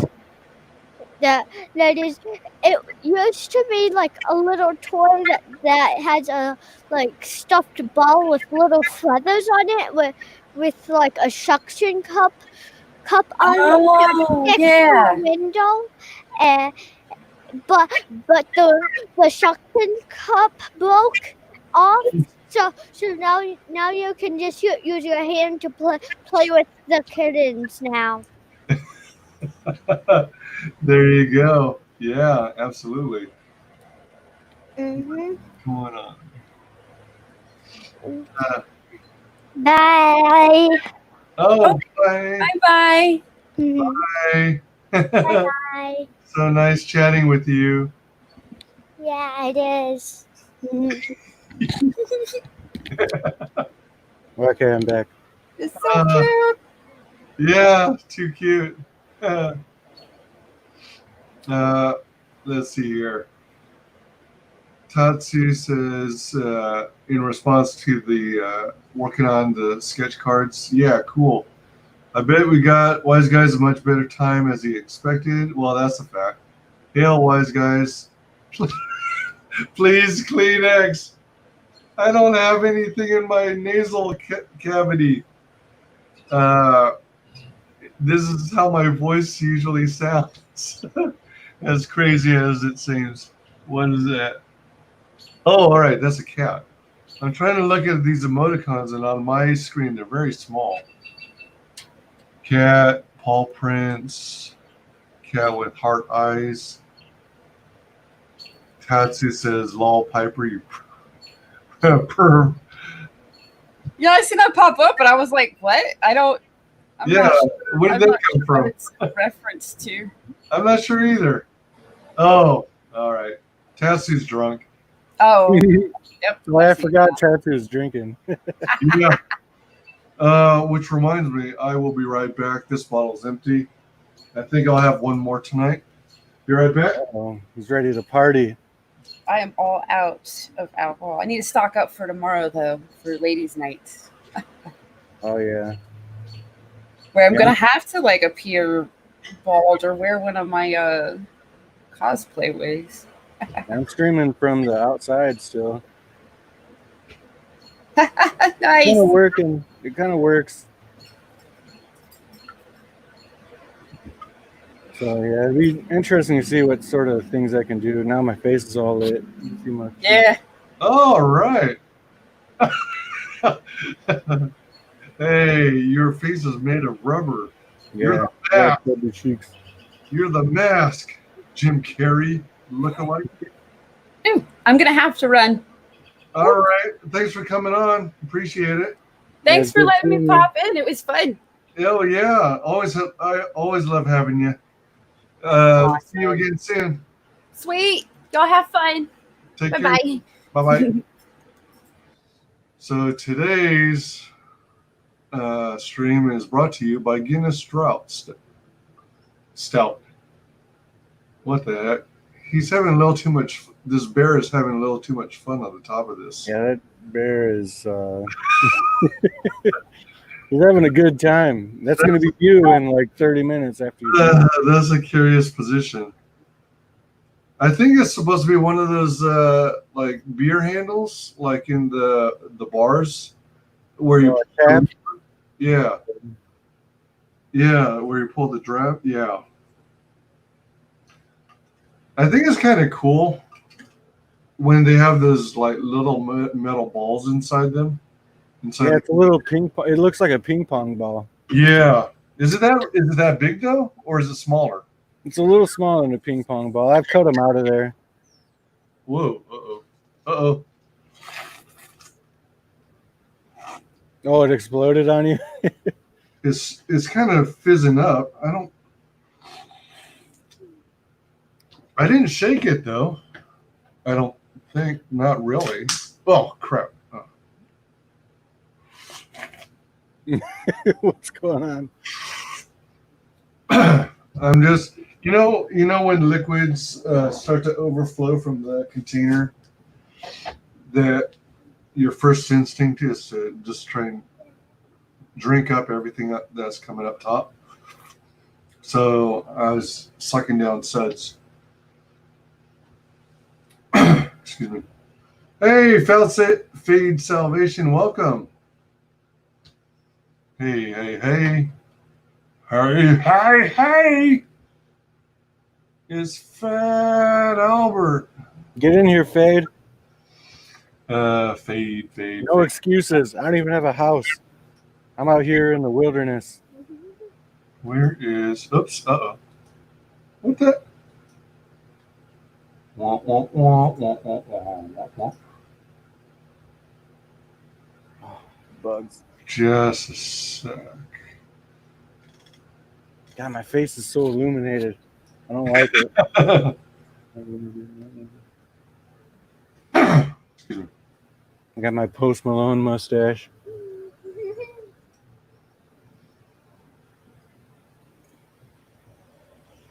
Hey, Fade, come on in if you feel like it. Yeah, send Fade a link. I did. To Yeah, that first stream was so fun, the kumquat stream. Yeah, that was a fun time. that was entertaining. I am so blessed and thankful that you all joined in. That was more fun than I could have hoped for. That was a good time. You all are good people. I love hanging out with good people. Mm. Oh man. You know, when it comes to beer, I'm not a huge fan of it, but when I do drink it, I think I like Guinness, and then after that maybe Lowenbrau. Yeah, well, you're drinking that stout now. That's different. Yeah, true. There's other stouts too, because Guinness is actually pretty weak as far as a dark stout. Like a lot of people think of it as being like a heavy or hard alcohol, but it actually has a really low percentage. Oh, is it really? Yeah, What is that? I think it's like 5% maybe. But it's still good. It's still got that dark stout flavor. But there's other ones like Buffalo Sweat, like some other oatmeal stouts you can try. Like if you like Guinness, there's like IPAs, Guinness, lagers, like Yeah. like different people are really gonna not like or like other things. But if you like Guinness, there's some really fun stouts that you can try. Yeah, I like that kind of stuff. Darker, thicker, heavier. It's almost like got a coffee. Yeah, and I Coffee love taste. coffee, so I'm just drinking Budweiser because yeah, I mean, I never got into Bud or Coors. Coors sucks. Yeah, I mean, It's overplayed. beer in general reminds me of what I imagine piss would taste like. So To a certain extent, that's yeah, why. there's a lot of shitty beers, but I like shitty beers too. Yeah, I like to drink fancy sometimes too. yeah. I know someone. Well, I got a kind of a not direct blood family who's into this brand called Yingling, or at least that's how he pronounces it. Yeah, Um, I think it's Yeungling, something like that. yeah. And then around here, like you got like Spotted Cow, like there's Wisconsin, Chicago beers. Like, have you ever heard of 312 Goose Island? Goose Island sounds familiar. Is 312 part of that name? Yeah, it's an area code for Chicago. They used to brew it only in Chicago, and it started off around here kind of small, and then it kind of blew up. And I think they brew it in New York now. Gotcha. Yeah, But Goose Island has some good stuff. yeah. Fate Salvation needs a minute before joining in. Ooh, on the verge of hiccup. Yeah, as far as the whole coronavirus thing,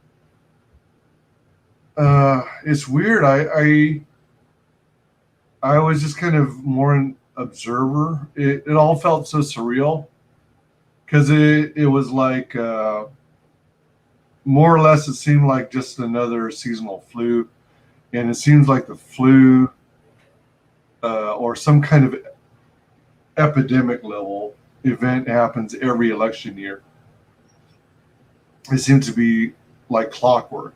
So I was skeptical on all that.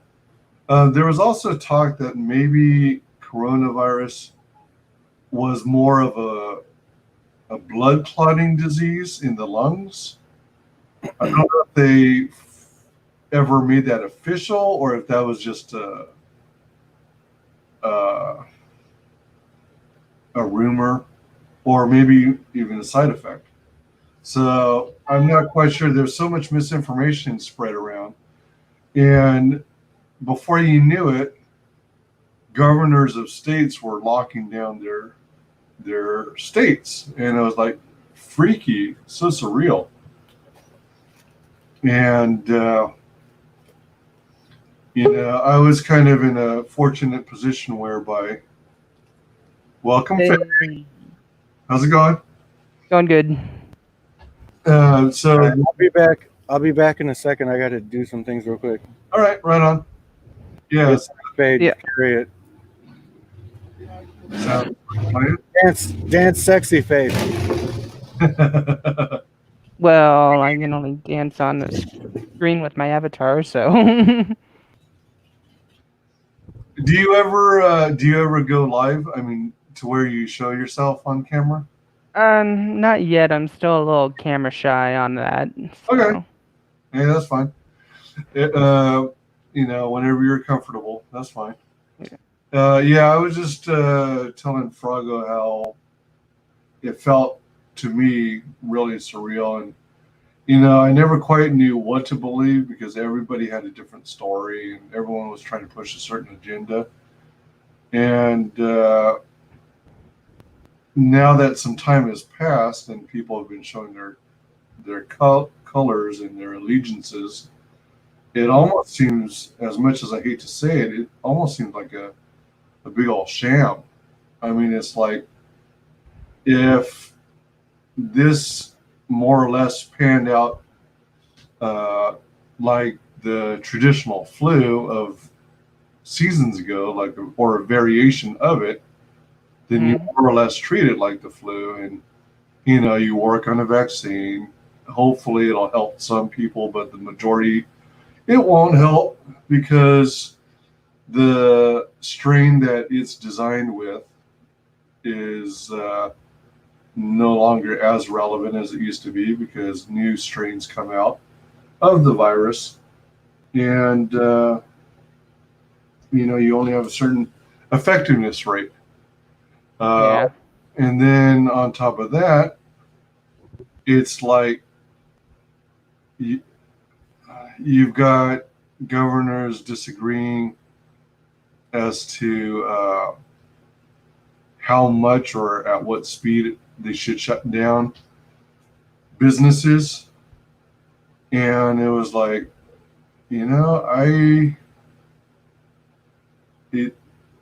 I got the impression that everyone was overreacting. I mean, I can understand that, yeah, you don't want it to spread, but Yeah. something like this has not happened before. I guess since influenza, Yeah. many years ago. It's something like that, I guess. Yeah, when they were actually willing to shut down the economy, Yeah. and they literally effectively put a lot of businesses out of businesses, independent mom and pop shops. Hmm. And the other side effect of it, which was crazy, y'all are Comicscape, so you already know. The comic book industry, the way it was designed and structured, it literally got its legs lopped off about 2 weeks into the pandemic and the self-containment, self-quarantine. Mm-hmm. And that was also surreal to me because I thought they were more stable, the comic book industry, that they could handle,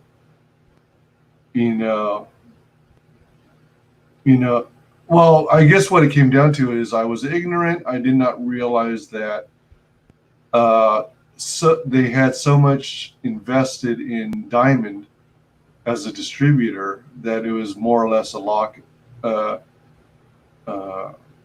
monopoly distributor, and Marvel and DC were had deals with Diamond to distribute their books, and come to find out that Diamond suddenly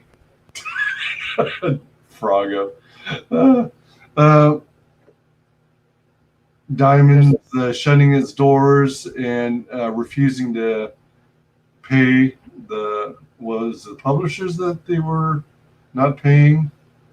I guess they weren't going to pay any of their debtors, and it was so shocking that the comic book industry shut down and broke to pieces in such a very short time. I thought it was I thought being around for so many years, it was like rock solid, that they had backup plan after backup plan and contingency plans, Never did I imagine that they would collapse so easily, like a deck of cards being blown over, Yeah. Well, that's what happens when you usually just have only one distributor, so. Did were you working? Do you work in what's classified as an essential job function? And I do not work in any job except household right now. household, Yeah. you mean like you help manufacture household cleaning products, or do you uh, uh, do cleaning of houses and stuff like that, or something totally different? Well, let's just say I live with my mom and dad and I help them out, basically, that kind of household. Oh, okay, all right, right on. That's cool. Did this whole pandemic thing have any effect on your life or livelihood, or did you see any repercussions? Did it cause any problems with your immediate family, or was it like Well, my same stuff, different day? well, my dad's retired right now, so that really helps. Because he had an accident a few years back, so he had to kind of take an early retirement since he didn't really want to retire yet. But So, are you guys viewing that as a good thing, so that he's not exposed to potential COVID carriers? yeah, kind of. Well, mostly, yeah, but Outside of that, did you guys see any kind of? Did you guys have any challenges? Like, did you see a sudden difficulty in buying up toilet paper and swipes? you mean what's this toilet paper you speak of? Oh, that's right. You use your hands or I've been using leaves in the backyard. yeah, exactly. Or you make yourself a homemade bidet and just take the garden hose and shoot it up your rear. Kind of, you're making me wish I really had one of those Japanese toilets right now. Some people swear by them. I don't know. I don't know about how I feel about it playing with my butthole. Like, I don't know. Well, Frago, you're an exceptionally weird creature, so you might I like am. it. Absolutely. Can you dig it? Yeah, really. Yeah, so then yeah, we had all the drama of the comics industry grinding to a halt. And then DC eventually decided, hey, we're not going to take this sitting down. We're going to take some action. And it sounds like they started making deals not involving Diamond, because Diamond kind of like gave up, it seemed, from a third party perspective, from an outsider's view.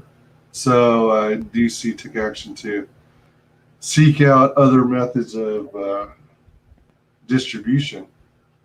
And it looks like they might be ahead of the curve in recovery than Marvel is. But I don't know. Comic book wise, I still think DC and Marvel are hurting to the point at which they're having trouble justifying their existence because it's the movie industries that are making more profit than the comic books that they're based on. Hmm. So there's a lot of talk that, I watch a lot of different YouTubers, Hmm. and there's a lot of talk about how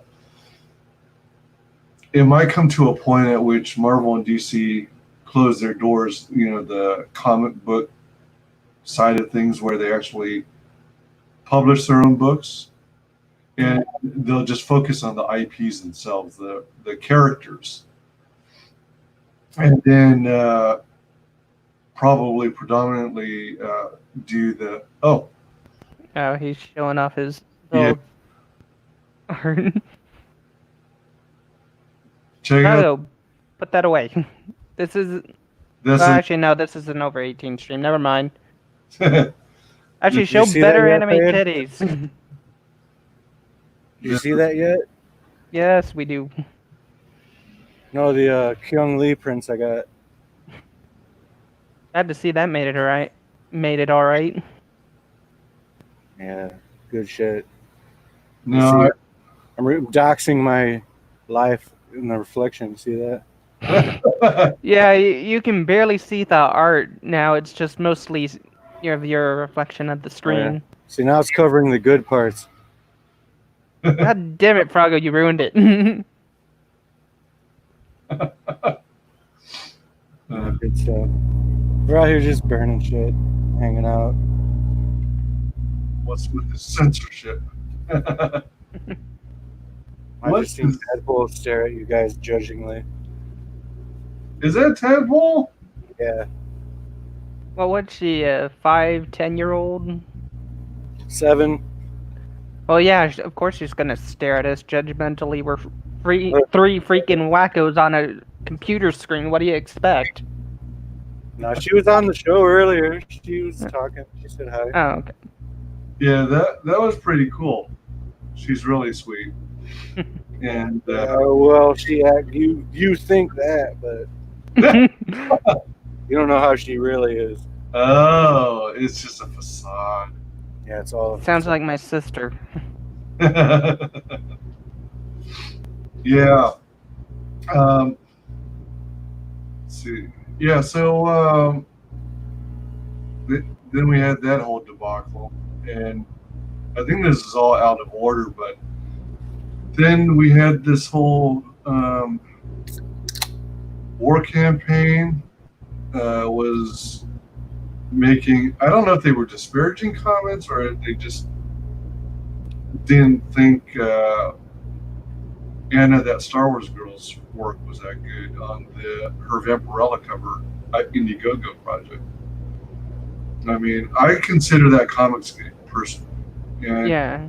it's crowdfunded. She built up a loyal customer base through the Fandom Menace, which is another organic group. Are you guys considered? Do you guys consider yourselves part of Fandom Menace as well, like I do, or are you guys pretty much exclusively Comicsgate? Would liking the original Star Wars be Phantom Menace? I would say so. Yeah. Okay, then yeah, I am. Because I like the original prequels and the original movies, not the new Disney. Yeah. Yeah, it's very much like Comicsgate, in which SJWs come in and invade cherished childhood IPs that you grew up with, and then they take their agenda and slap you in the face with it. And if you disagree with them at all, then they call you basement-dwelling misogynistic man babies, and call you names and mock you and put you down. So basically, like the game industry right now. Yeah, like Naughty Dog and Sony. Yep. Actually, Us too. most of the gaming community right now, unfortunately. Yeah, it's unfortunate because I consider myself a big gamer too. Uh, Yep, ditto. the yeah, Anna, that Star Wars girl, she developed her own followers and fans through the Phantom Menace for her love of Star Wars and Star Trek. Um, and so she's somewhere over 100,000 subs already, and she got her 100,000 sub plaque from YouTube. Mm. So that was pretty impressive. And then it turns out that Dynamite Comics actually approached her about doing the Vampirella cover, not the other way around. And as I understand it, they tried 2 or 3 times before she finally agreed. Mm. And then she released her drawing, and I think it's really cute. I think it looks good. But War Campaign said otherwise. And I'm still confused about the whole incident because there was so much drama involved. I actively didn't dig too deep into it because I didn't want to get sucked into all the mess. Because I wanted That's your best option. I wanted to kind of stay out of it, but at the same It time, was such a nightmare. And it wasn't just like a war campaign ideology. It was like some subsects of or subsections of war campaign believe that she cut corners to get popularity. I don't know. As all you guys like I've been really highly active with war campaign for a long time. And that whole thing was just like so ridiculously stupid to me because I had no desire to back it. Like I seen it and I was like, for the Dynamite thing, like I like Dynamite has supported Comicsgate people. It's not even that they've supported Comicsgate people; it's that they haven't canceled Comicsgate people. yeah, They've allowed Comicsgate people to have covers or whatever variants or whatever, and they came at Anna to make that one that she made. Oh my god, it's such a fucking nightmare to even talk about. Yeah. I think that's an accurate way of putting it. They Hello. Dynamite Comics is not canceling Comicsgate projects and Comicsgate creators. Yeah, it didn't really matter that she did it. That's the thing. Like, Yeah. when she came out with that cover, I seen it and it wasn't really my cup of tea. So I was like, I'm not gonna back it. Yeah, Yeah. But I seen her success with it with her channel, and I'm like, good for her. But I wasn't gonna back it because it wasn't really anything that I really liked. yeah, sure. Right. Then all of a sudden, there was all these people that were so mad, and it started at $10,000. This is the crazy thing. At $10,000, that's when the divide happened. Like she hit 10,000, and then all of a sudden, people were saying, "Oh, she's got $10,000. Like she's not Comicsgate. Diamond isn't Comicsgate. She's abusing." I don't even know what the fuck people were talking about. Yeah. Yeah, About her success, and to me, it didn't matter. Like it didn't matter to me. But then, like all of a sudden, I got all these people telling me that like I'm a piece of shit if I'm not mad that she made that money. And like, I'm about capitalism. Like, yeah, Yeah. she has a base audience. She put her product out there, and people bought it. yeah, Like it, don't buy it. I didn't buy it. But then all of a sudden, all these people were telling me like you're a piece of shit for not joining us and telling her that she's a piece of shit for making this cover. And I was like, fuck you, I'm going to buy it anyway because you pissed me off. Preston Poulter, Midnight Cherry, a lot of these anti-Comicsgate people, they did the same thing. Like attacking people like Wanger or all these other Comicsgate artists. Like they push backers and say, fuck you, I'm going to back it anyway. And that's what happened with Anna's. I don't like the art, but I backed it anyway just to piss off the people telling me not to back it. Right. yeah. And it should have never been a problem. It should have never been a problem. Yep. It could have been ignored completely, but it became such a huge problem for the dumbest reason. Yeah, and now most of war campaigns getting ignored from it too. Now, And there's infighting and arguing, and it's just like a lot of this shit. Like when Comicsgate people made products that anti-Comicsgate said, "Oh, that's shitty. I don't like it." But we came out there as War Campaign and Comicsgate and said, "If you don't like it, then just don't buy it. Why you got to talk shit about it?" Yeah, exactly. right? And then all of a sudden, because a few people had problems with Anna to begin with, now it's all of a sudden okay to just, oh, you're everybody that backed it's a piece of shit. You know, like I'm a simp, I'm a pussy, I'm a bitch because I backed it. I Yeah, didn't back Yeah. it. I hadn't backed it yet. I never backed it. But they told me that I was a pussy and a bitch and a pussy and a simp because I told them, like, why are you wasting your time talking shit? And so I backed it. So now I'm a simp, I guess, because I backed it. yeah, And they complained about that at $10,000. That's one thing that's fun to think about. At $10,000, a lot of these people got ass mad and threw a fit about her making that much money. I think it's over 50K now, almost, right? I think so. Yeah, I think it's about up to 100 now. Oh, it's not. No, No, it's not that. Not Anna's. It's some of the Or other am I ones. thinking of something else? not Yeah. that high. No. No, she's close to 50K, I think. I want to say around 45K, but let me look real quick. Okay. Yeah, it was just like ridiculous. Like, I've always been loudly vocal War Campaign, loudly vocal Comicsgate, Mhm. and it had nothing to do with Anna. Like, they got mad at me about some other shit, and it didn't matter. But my Yeah. opinion was, who cares? Yeah, Like, you made exactly. $10,000 on her cover. It's dynamite. Who cares? Yeah, But no, like it had to be torn down and picked apart. And that was okay. Like if you don't like it, talk shit about it. The problem I had with it was that backers were being torn down for backing it. yeah, Are you serious? Well, yeah, like literally like people were like, I backed it, like, and they're like, oh, you're a fucking piece of shit, bitch ass simp pussy. You're not Comicsgate because you backed this fucking cover. And I hadn't even backed it yet, but then I backed it just to kind of spite them guys. right. Yeah, I swear to God, on some people on that. And that's not all of War Campaign, and that's not all of Comicsgate. There's always idiots on all sides. I'm so course. cool with a lot of the War Campaign guys, but they really did go hard against me for like the stupidest shit.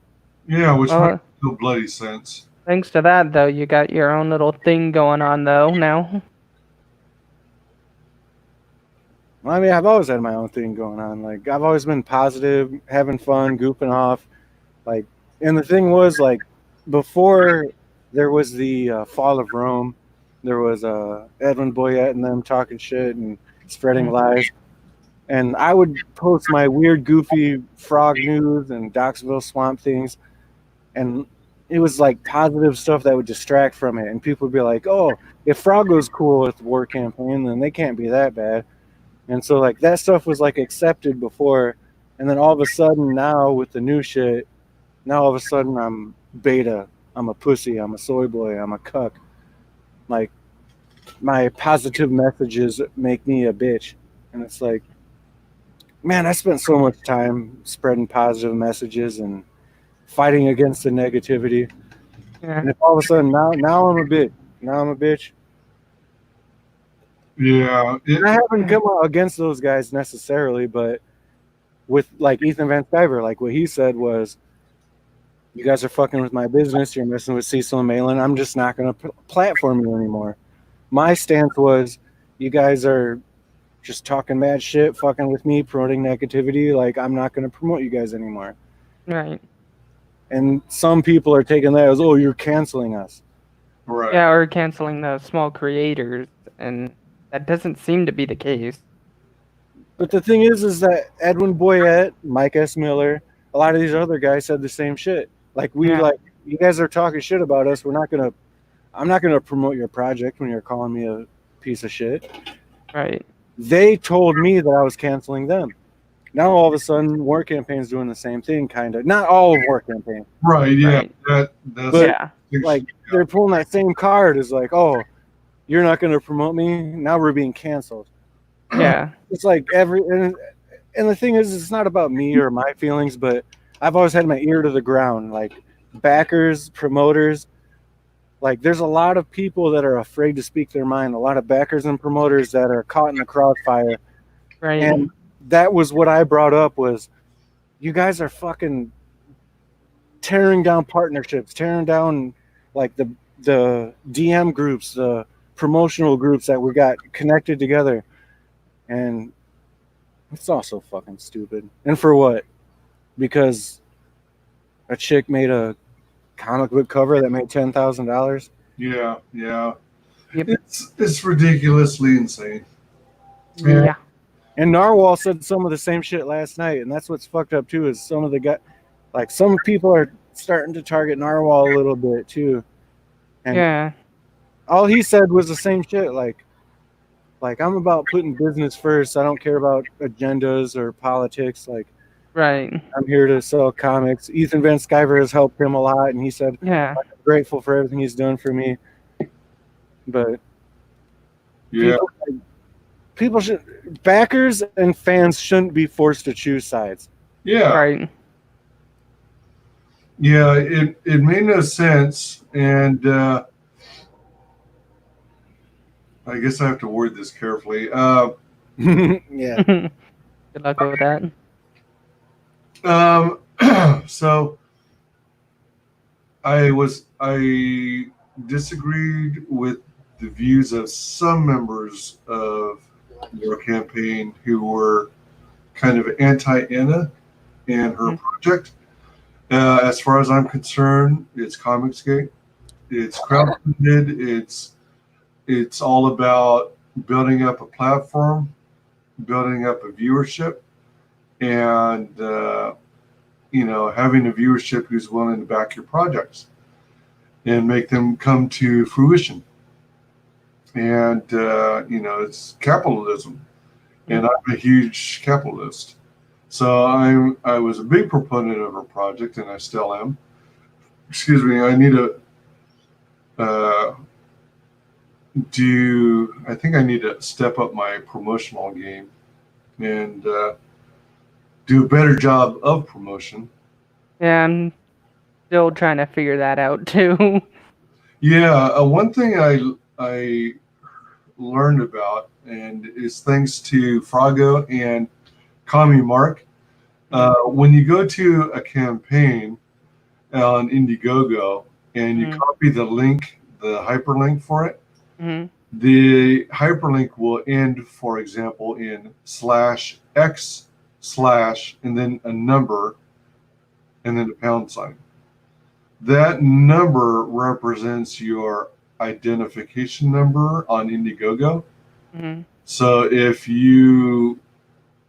people click on your link and then back the book that you're advertising, then you'll, in a sense, get credit, and it'll log that a purchase was made through your link, and it'll show up as a referral on your profile, Indiegogo.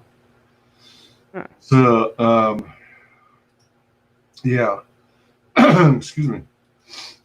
So, I back a lot of projects, but on my referral tab, it only lists 3. Then I got people to buy 3 books from 3 different campaigns. So I want to get that up to be more, to reflect that. I don't know. Maybe it's just an ego thing on my behalf. Where I still don't know how to do all that shit, but I just promote the comics, so. Yeah, which is really great. And, oftentimes I see stuff that you're sharing, so I retweet it as well. I appreciate that. And so and you've got members of War Campaign bitching and whining about Anna, the Star Wars Girls Vampirella cover, Mm. and it's like, why are you nagging on this? What's the point? What's the end goal? Because it's like, I appreciated and liked War Campaign the most when they were actually countering anti-CG. Right. Anna is not anti-CG. Yeah, and that's a lot of the crossfire that a lot of people are kind of like, Yeah, it's like, what are you doing? Like, why? Like, what's the point in some of this other extra shit?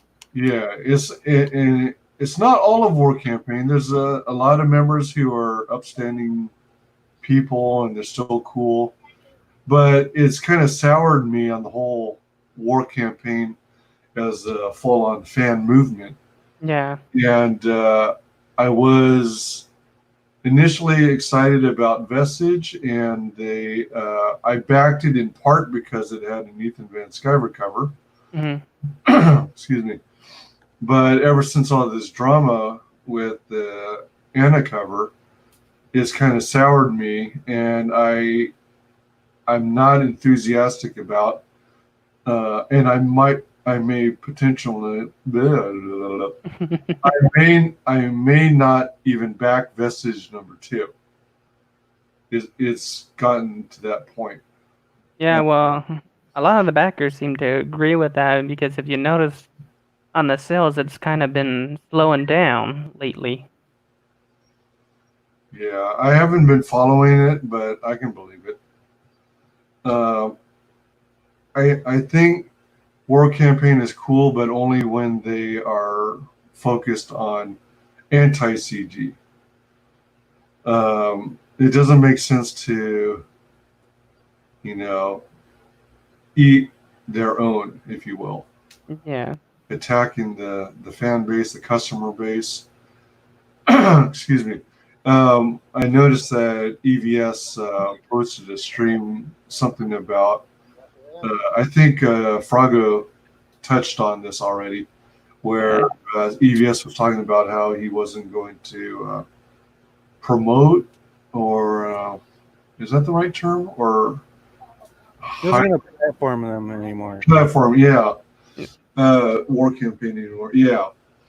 What he's like, his stance was they're harming his business because, like, they, like, from a business perspective, like, Comicsgate's supposed to be about business over politics, business over religion, like business over all this extra dumb shit. But like, it got to the point where all of a sudden, like, War Campaign, it, like, despite what they say, like, oh well, it wasn't gay, it wasn't this guy, or it wasn't that guy, but like, War Campaign is their own brand. Like, when I took what look, you got Vestige #1. When you open it and you flip it open, what's on the back of that? A huge War Campaign symbol. Now all of a sudden, like, War Campaign in general, and a lot of the people backing it, or the fans and supporters, a lot of the main guys, all of a sudden they're talking shit to Cecil, they're talking shit to Malin, they're talking shit to Unfriended, they're talking shit to Ethan Van Sciver, they're talking shit to, like, all the big names, and that's cool and all, but there's a crossfire thing that happens where a lot of fans like all those guys. Yeah. Well, I'm one of Go ahead. to a lot of these creators, and it was the same thing with War Campaign when Mike S. Miller and Edwin and all these other weirdos were talking shit about War Campaign. Like, we're all like, as fans and backers, we're like, fuck you guys, we're gonna back them even more. I think they got a big head, and all of a sudden they thought they could talk shit to all these other big names and pull people to their side. And it was just a stupid gamble. It's a stupid game. Like, as a business perspective, why do you want to try to fuck with the fan bases that have all been working together this whole time? Even the Fandom Menace. Like, I seen, like, War Campaign saying, oh, we don't need Fandom Menace and Comicsgate. Fuck Fandom Menace and fucking Fandom Menace personalities. And it's like, you're supposed to be like, I was trying to bring them into Comicsgate. Yeah. Money. My goodness. Hey, Frago, is there a riot near you? No, there's just cars going by. No, I'm just saying because of the fire behind you. Oh no, that's just we were just doing. You missed the early part of the stream. That's Yeah, unfortunately. that's a nice looking flame. Yeah, it was just so stupid altogether. Like Yep. you pitting fandoms against each other that all Never have works. the same goal, have been working together for a long time. It was just a stupid choice. Oh yeah. Yep. Oh yeah. And like I said, like you can try to pull apart like, oh well, that wasn't Olive Work, that wasn't Gat, that wasn't Roe, but when you flip over that book, there's a huge war campaign symbol. So like when a normal person sees war campaign talking shit about all their favorite creators, of course they're gonna have like, yeah, maybe I don't want to support these guys. Yeah. And now they're playing the victim mentality. Like maybe just not talk shit about a lot of the big creators, maybe not bring people's dead family into the argument. Like just Yeah. leave that Yeah, out. definitely. Because there was a time where the cherries, I don't know how long you guys have been paying attention, but a lot of they brought one of our dead family members into the argument a while back, Oh, and all of Comicsgate said, "Fuck that! Like that's fucked up. Leave that out of it. Mm. Like don't joke about it. Don't bring it into it. It has nothing to do with comics." And then all of a sudden, like, oh, like we're just gonna joke about Ellen. We're gonna joke about Mount St. Helens. We're gonna joke about snorting lines of the ashes of Ellen. oh shit. Like that shit. Like me as someone that's been around the entire time, like I can try to, like, whatever you want to call it, I can try to justify it in my mind. But for a normal backer or a normal person or a fan base of another thing, like you think Fandom Menace people are gonna buy the new fucking Vestige comic after Probably not. some jokes? No, like it's just stupid. It's just so stupid. Yeah. Yep. It's ridiculous. I mean, I think it's a freaking amazing idea. The talk about the For the Fans Fest in May of 2021, tentatively, assuming the economy's back up and running and everyone is reopened by then, to include Comicsgate, Weeb Wars, and the Fandom Menace. I think that would be a freaking amazing event. And Yeah. Like 4 months ago, everybody was working together. Yeah. 4 months ago, like we were all working towards a common goal. We were all platforming each other, sharing the projects. yeah, Like, send creators to other people. I used to be in 12 DM groups that were like, that's a lot of DM groups to be in if you're in DM groups. Yeah, that is. They're all torn apart because of all this stupid shit. And why? yeah, It's like the weight of like business, like risk versus reward. yep, Yep. exactly. I mean, mad props to you, Frago, for being able to manage 12 Twitter DMs, because I have a hard time managing one. Literally, It froze for me. literally. Oh yeah. You've got a still image of you inhaling your smoke. Yeah, he's froze. Oh yeah, that's right. That vote's going on. Hey everyone, vote Frago for Comicsgate president. Yeah. I was close to winning. I kind of been slacking on my Your campaign. my campaigning. Oh wait, actually, wait. I'll do a face reveal for this one, so that way everyone can vote for Frago. Ah. Okay, Yes. everyone, vote Frago. Vote Brago for president. Vote Frago. Oh man. So I take it your platform is everybody get along and sexy dance. Always sexy Dan. Oh, and don't forget the animate titties, Frago. I swear to God. Yeah, absolutely. 100%. Otherwise, I have to go against you like Obi-Wan versus Anakin. Oh my gosh, how funny is that? Yeah, so let's see here. So we had the whole freaking COVID pandemic, And then there was talk about I hesitate to call it a cure, but there's that azithromycin combined with another medication that seems to be very promising and helps most cases of COVID-19 infections. And just like the traditional seasonal flu, it's like 98%, based on the reports, about 98% of cases of infections, the person recovers from it. There's a fraction who do die from it, those with compromised immune systems and such, and people who take too long to address the health concerns, or they don't take it seriously. And then there's a certain population who either may not have it or have mild symptoms of it. Then they go to the hospital, but then they catch it at the hospital because it's such a hotbed for COVID-19. As crazy as that may sound. But then you got some governors who aren't even allowing, it's like they're banning the azithromycin and the other, oh man, I wish I could remember off the top of my head the name of that medication, but excuse me, it sounds something along the lines of like it's not hydrocodone, but hydrochloronique or something. Mm-hmm. And it's received numerous good results as being the way to treat it. Yet governors in states are reportedly banning it for some stupid reason. Mm-hmm.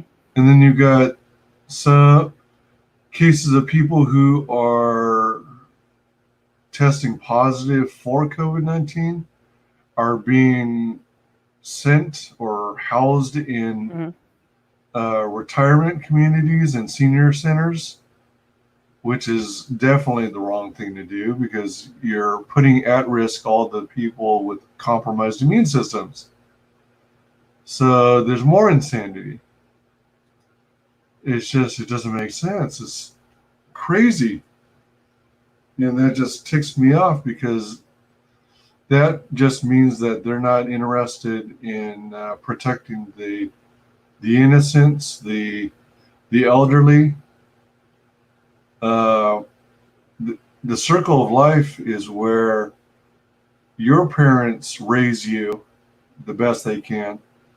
And then as they get older and Joe Frago dropped. Uh-oh. Maybe he had something urgent to tend to. Then as they get older and less capable and you become stronger and more capable, then you are responsible for taking care of your parents. And that's the way it used to be. But now everyone's like selfish and full of themselves and into themselves that they have no interest in protecting the elderly. They want to get rid of them instead. And that's their reasoning or excuse for how they save the economy. Mm. It's just garbage. You don't sacrifice the elderly, ever. Yeah. Do that. And man, just insane. It is. So much conflicting information, the mass media, the mainstream media. You know what I find funny in all this on the COVID stuff is how quickly it got shut down once all the riots began. I know, that is one of the funniest things. That's why it appears to be political in nature, and not to go too deep into it, but it more or less seems as though the Democrats, they're having trouble finding someone who can legitimately honestly beat Trump in the 2020 election this year. And for whatever reason, they put up Biden as their chosen candidate, which makes no sense whatsoever. No, Because I think people would vote more for Joe Biden, or not, yeah, Joe Biden? No. Bernie Sanders, that's it. oh, Instead of Joe Biden. I think they would have had more people come out and vote for him than Joe Biden. yeah, yeah. But I guess what they're saying is Bernie Sanders is always, he's kind of like the bridesmaid. Never the bride, always a bridesmaid. Mhm. And he's the one who kind of generates the interest from the younger generations, the ones who are still kind of young and ignorant and don't really pay attention to politics and get supercharged easily. And then I think he's used as like what is it, a lightning rod, to pull in that voting base, and then he redirects the lightning to whoever the DNC, the Democratic National Committee, ultimately choose as their front runner. So, you get all these side people, inconsequential people who never stand a chance of, becoming president. Mhm. And then they ultimately bow out, either because by choice or because they're forced to behind the scenes. Mhm. And then they suddenly, you see them putting their backing and support to the chosen candidate of the DNC. So it's all a big game. It's all a big game. And some would go so far as to say that the voting system is kind of rigged. It's just a fallacy. It's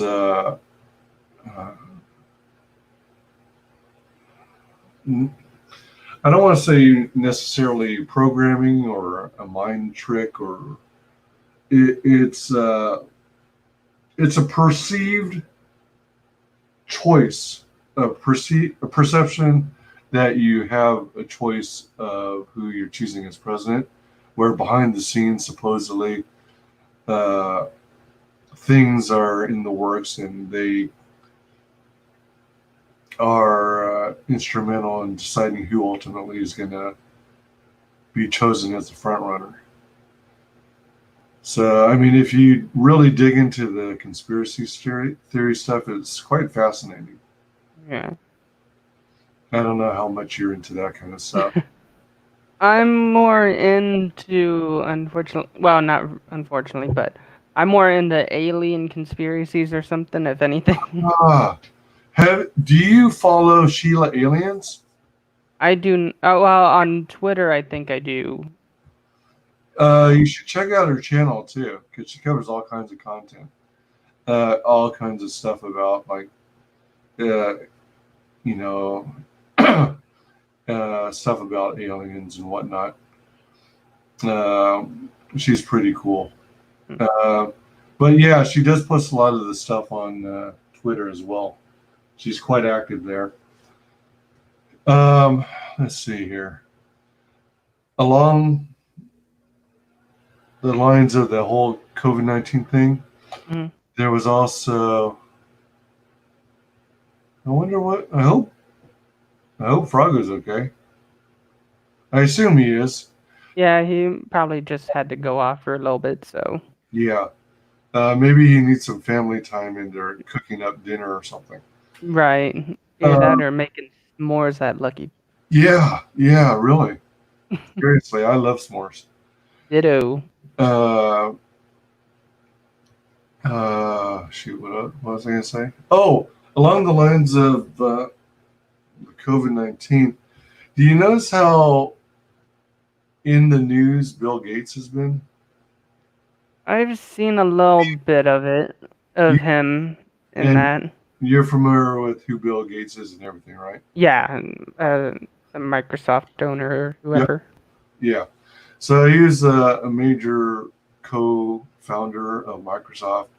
Mhm. For years, he's also been into philanthropy, and he has the Bill and Melinda Gates Foundation, Mhm. where they fund what they consider worthwhile projects Mhm. for the benefit of humanity as a whole, I guess. Mhm. But if you dig around, you'll find that, and I guess it started from his influences of his dad. He's big into, is it called eugenics? Well, no, I don't think so. It's where he's big into GMO, growth hormones, planting, splicing genes on the, of food seeds Mhm. to create uh, like drought resistant uh, foods, plants, and also into population control. Mhm. So he, through his, all the organizations he helps fund and promote, it sounds like as of late he's been buying up laboratories. And he actually owns the patent to COVID-19. Huh. And it was one of the labs in Wuhan, China, uh, that it seems was the source of the virus. Mhm. So, but I think the Wuhan facility was funded in part by heavily, but to the tune of hundreds of thousands of dollars by the Bill and Melinda Gates Foundation. Um, so, he has lots to gain from a widespread infection and stuff. And especially if he designs his labs to work on a vaccine for it. Mhm. There was also talk, well, you probably heard the early stories where everyone was blaming bat soup Yep. from open markets.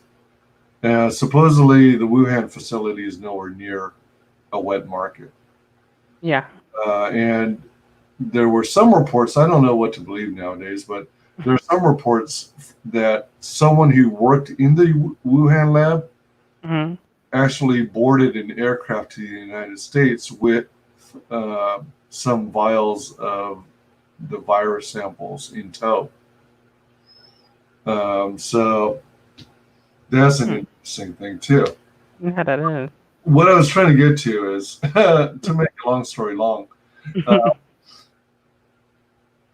Bill Gates is big into the idea of everybody sticking to self quarantine Mhm. until they have a chance to conduct COVID-19 tests on every single person before they reopen the economy. So they're talking about things like I saw some stories where they inject something under your skin to as an indicator as to whether you are tested positive or negatively for COVID. Oh. You can visibly see it on a person, Mhm. or which is a little bit scarier. You It's like a small, thin layer of absorbable material Mhm. that gets absorbed into the skin, sort of like a variation on a tattoo, Mhm.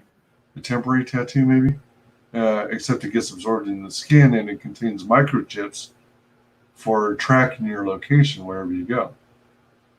So, I mean, the more and more they push for this stuff, the more and more, I don't know if you're at all religious, but you might Ye- have heard, Mark of the Beast. yeah, Mark of the Beast, you got it. So, Yep. I actually talked to our friend about that too. yeah, so it's a matter of either being marked on I think it's on the forehead or on one of the hands. Or It's one of the hands. yeah. So either of those methods is considered the mark of the beast, mark of Yep. the devil. And the problem I have with that kind of stuff, that kind of technology, I mean, I'm big into IT. I've been in the computer industry for 17 years. But some of technology scares me even. Like Yeah. And all the stories about how they built robots that look like mosquitoes mhm, so they can use them for spying and stuff like that. mhm. Uh, and you know, it's definitely feasible considering the fact that you can hide a camera in the end of a ballpoint pen Mhm. or in a button, like what spies use. So that kind of stuff is, I find, scary, because if they succeed in converting everyone into a paperless money society, Mhm. then everything's going to be digital, and Yep. whoever is the leader in the digital payments industry is going to rule the world, basically. Because they're going to tie this kind of stuff to GPS, to your health care, Mhm. to whether or not you test positive or negative on COVID, so that there's something visually that you can see to tell whether or not to stay away from that person. Mhm. Uh, and if everything is digital payment system based, then people are screwed if they even beg to disagree Yeah. with the governments, because the government's going to be the first on the list to want to harness that technology and use it. And, you know, if they control your health, they control you. Yep. So that's what bugs me about Bill Gates and his interest in becoming such a huge figure in the healthcare industry and stuff. Mm. And I can't help but wonder if he is like some of the big pharma companies, big pharmaceutical companies, Mhm. where they, let me see, where they basically have a lock on the industry. And when the whole COVID-19 thing came about, based on reports, it sounds like for some silly reason we are heavily dependent in the medical industry on China. Definitely. Yeah, they produce so many of our most common ingredients for drugs Mm. because it's cheap labor, obviously. Right. Uh, but it's dangerous to have so much reliance on a foreign country, no matter Yeah. no matter And we're learning this the hard way too. no matter how much you like them. You may like them. Mm. So they're kind of screwing us 12 ways from Sunday, as they say, and which is no fun at all. Yeah. Um, let's see here. So we got that, and I'm pretty sure you mentioned it earlier, where uh, so this one guy, I keep wanting to call him George Floyd, but I think I'm wrong. Mm. His last name, I'm pretty sure, is Floyd, though. But so he gets killed because some officer, for whatever reason, I still have yet to understand. Some officer, Oh yeah, was stepping on his or leaning on his neck or something. yeah, yeah, and some thought that it was that he choked and closed his airway, Mhm. but it seems more probable that he was applying his knee pressure against one of the major arteries. I don't know if it's the carotid artery or the other yeah. one. But if you constrict the flow of a major artery, then you're not letting oxygen get to the brain. Mm. And when you don't have, oxygen in the brain and thus to the heart, you're going to die. Yeah. I still haven't heard any explanation as to what justification they had for keeping them down like that when they simply. Well, I've been kind of looking into it. On one of the things, he could have been on something when they were catching him. So he possibly could have been freaking out during that.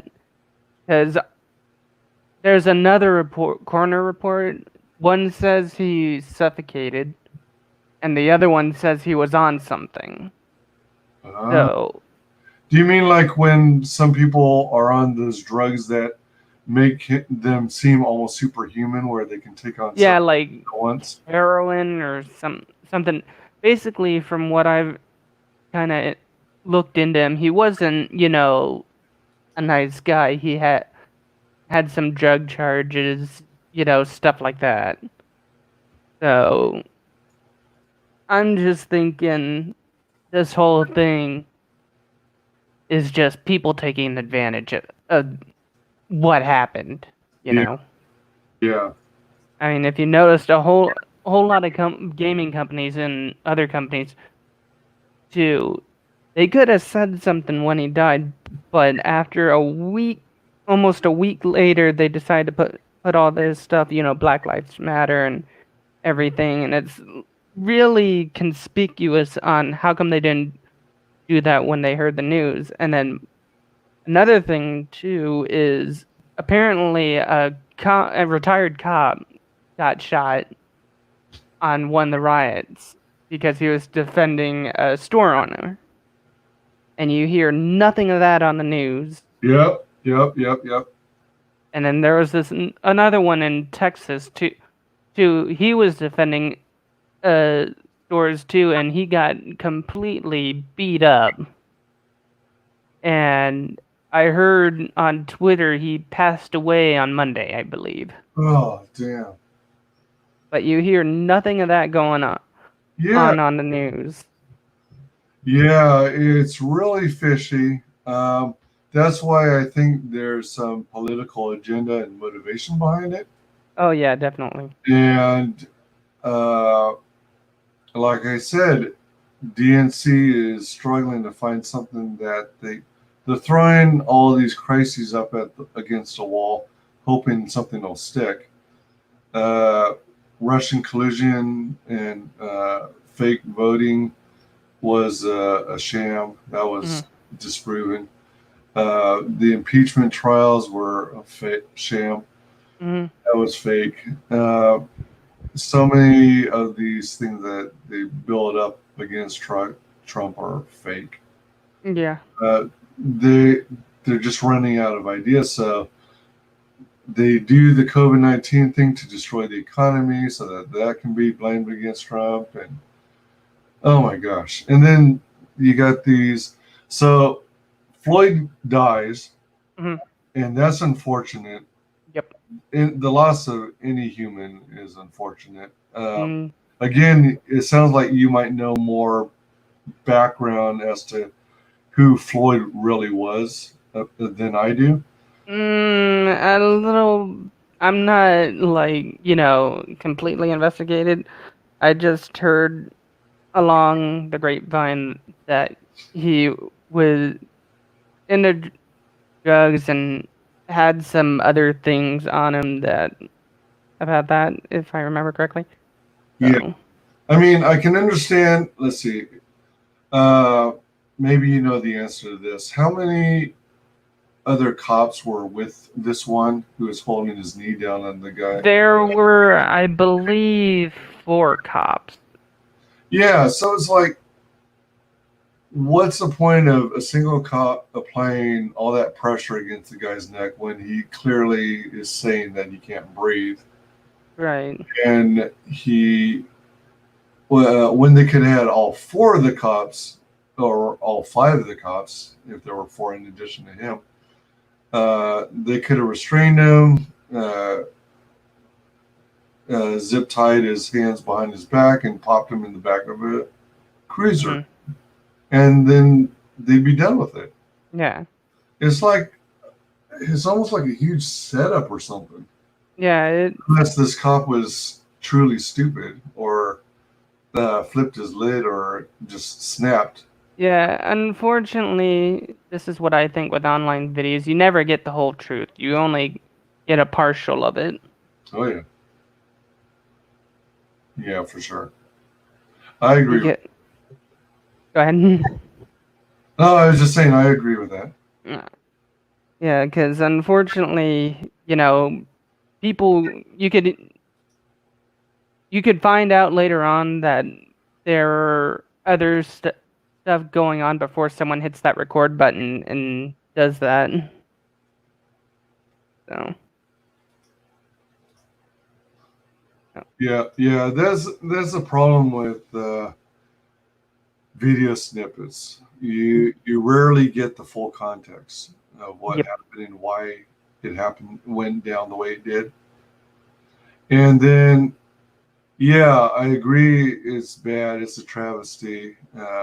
Again, I'm not going to make any representation that I knew what Floyd was like, or what his background was, or yeah, how many drugs he might have taken, right. or how strong he was in the hustle with the officers.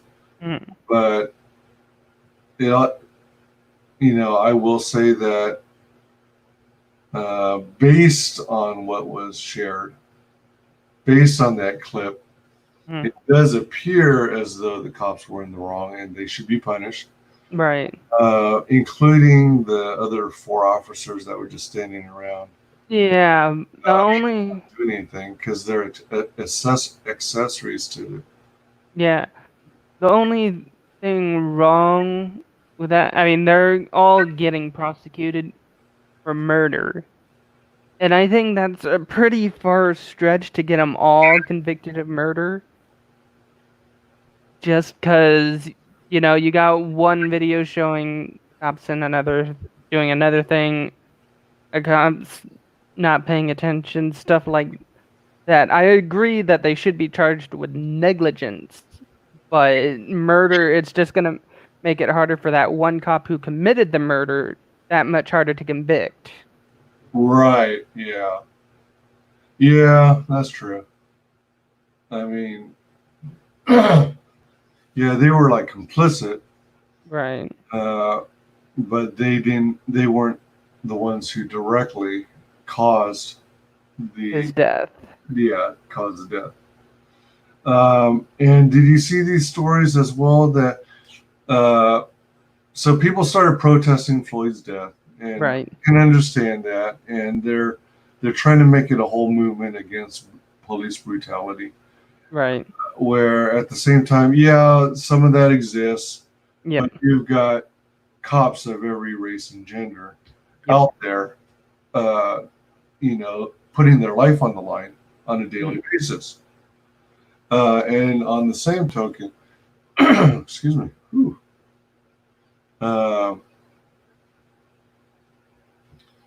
I think the beer's getting to me. I had 2 full beers.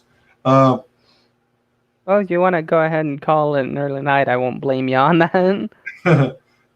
Excuse me. What I was going to say is that you've got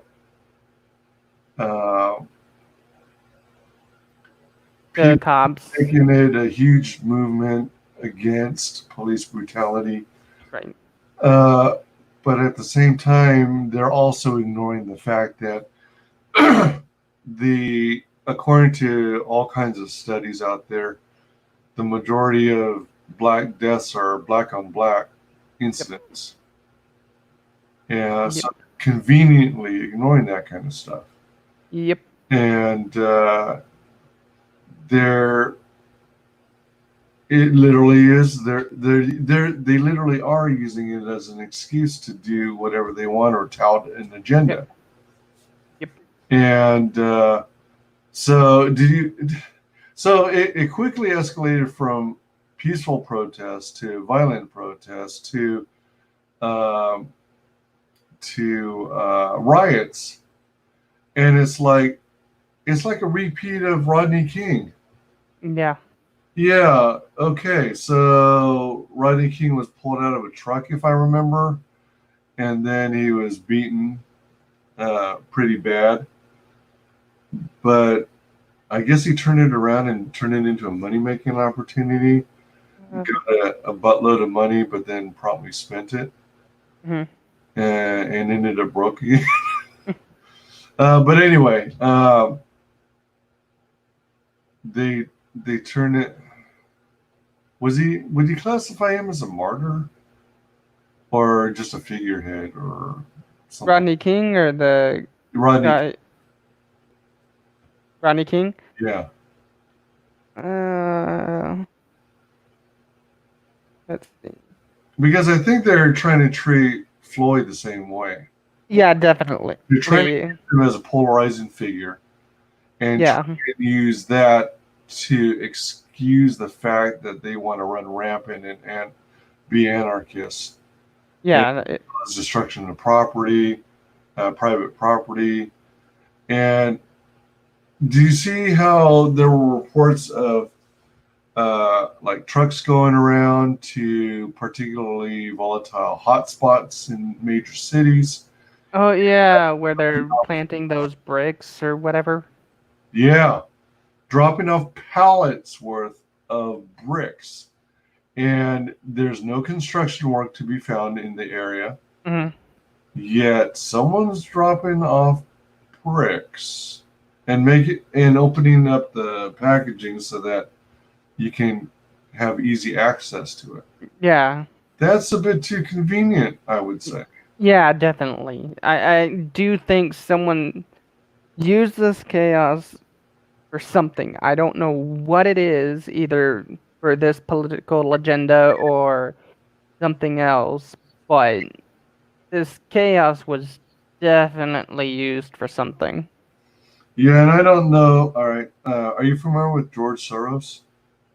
George Soros, I don't think I am. He's been out there for years. He's some rich guy who, through his money, has grown to be quite the influencer in politics, Hmm. and he uses that through like bribes and whatnot and hiring and to kind of shape politics and the direction of movements and stuff like that. So more or less, he's bad news. But you know, it as far as I understand, I think he's what some might refer to as like a globalist, one who's interested in pursuing a one world government. Yeah, So I'm reading a bit about him. I'm for not liking what I'm reading so far. yeah, it's good for everyone to do their own research. It literally is akin to being Alice going down the rabbit hole, Yeah. because it gets deeper and deeper and deeper, and it gets scarier. If you can do that, it gets crazy scary, and you gotta buckle up for the ride, and just be open minded to what you learn. Mhm.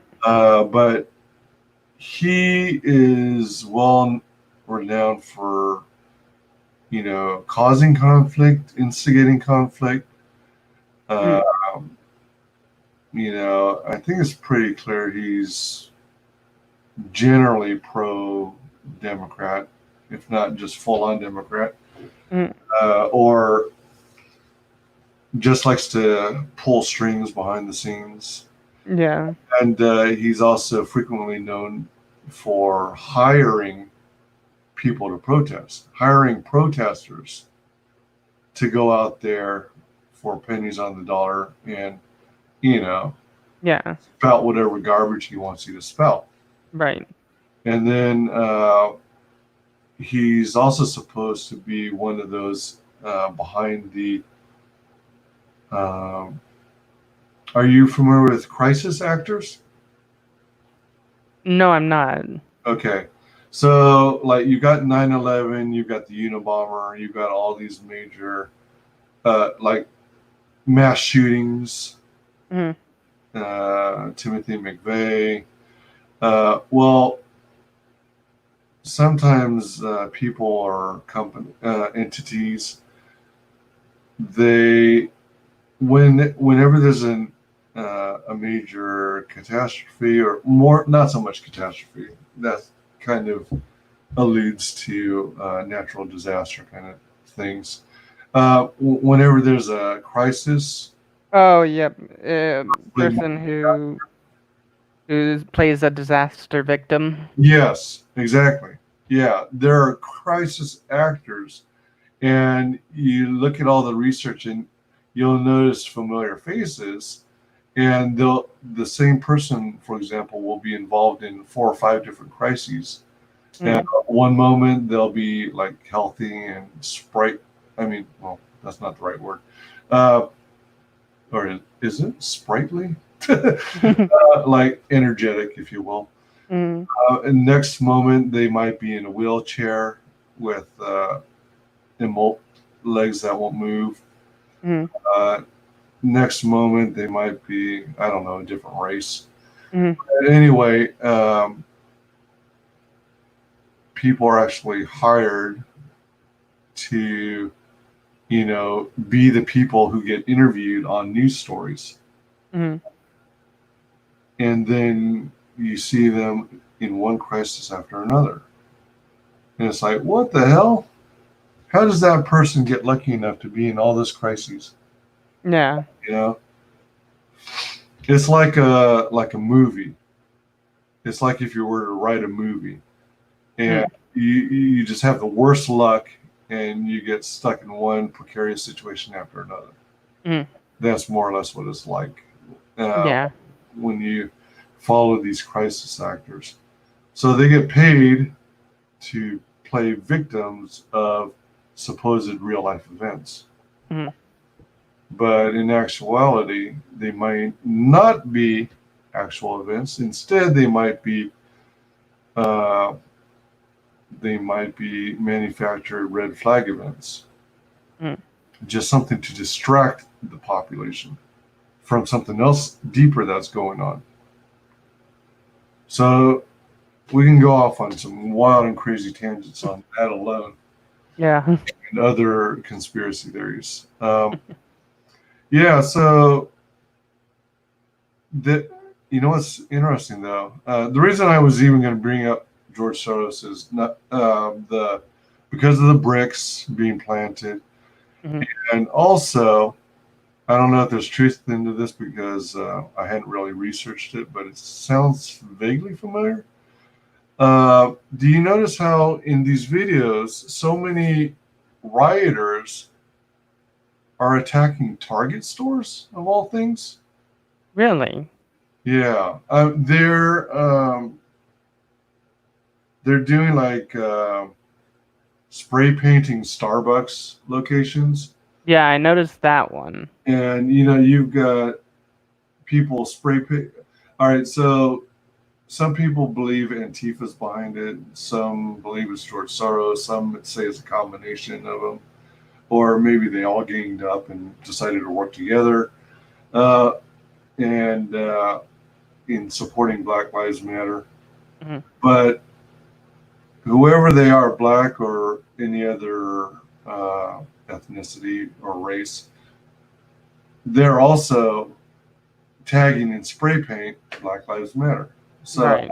I don't know if that they're trying to show that they are in support of the Black Lives Matter movement, or if they are trying to frame them, you Mhm. know, to make them look bad. Yeah. So by causing wanton destruction and whatnot. The only thing I find funny about that is Have you noticed the people who spray paint that Black Lives Matter is white? Yeah, yeah, exactly. That's why. Well, I think that's why some people are attributing it to Antifa and white nationalists and whatnot. Oh, that actually reminds me. Have you seen this going around, the white people kneeling in front of black people saying we're sorry for our racism and all that?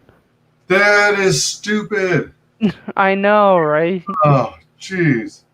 It's like, what's the freaking point? It's like the reparations argument. Hmm. It's like, at what point does it stop? Yeah, Like most black it- people who live in the United States, they don't have any connection to slavery, not even through their grandparents and great grandparents. actually, what's funny about that, black people I think are the most racist out of all of us sometimes. Sometimes, I mean, every group, every race has, you know, polarizing opposites. Yeah, You know, some are extreme racists. There, every group has their own group of extreme racists, yeah. and yeah, it's just like you go into any city or town or suburb. There's typically a good side of town and a bad side of town. Yep. Yeah, and it's not something that's specific to race. It's just that's the way it is. It's bad slummy neighborhoods and Yeah. um, and it's oh geez. So anyway, so many of the targets are being attacked, and one of my friends told me or asked, doesn't George Soros own Target? So I don't know if that's the case or not, but that would be kind of funny if he were, and it was Target stores that were predominantly being attacked and looted.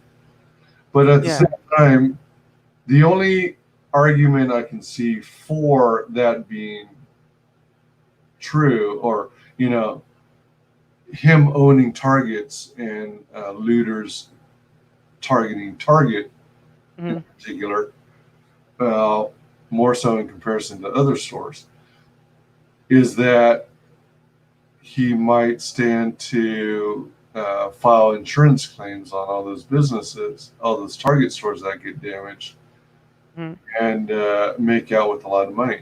You know, it might be a money making scheme through insurance fraud. You know what I mean? Yeah. Let me check something real quick. All right, it looks like it's still live. I was just checking the stream because, Yeah, you kind of lagged out there for a second. yeah, and then the viewer count dropped to 0.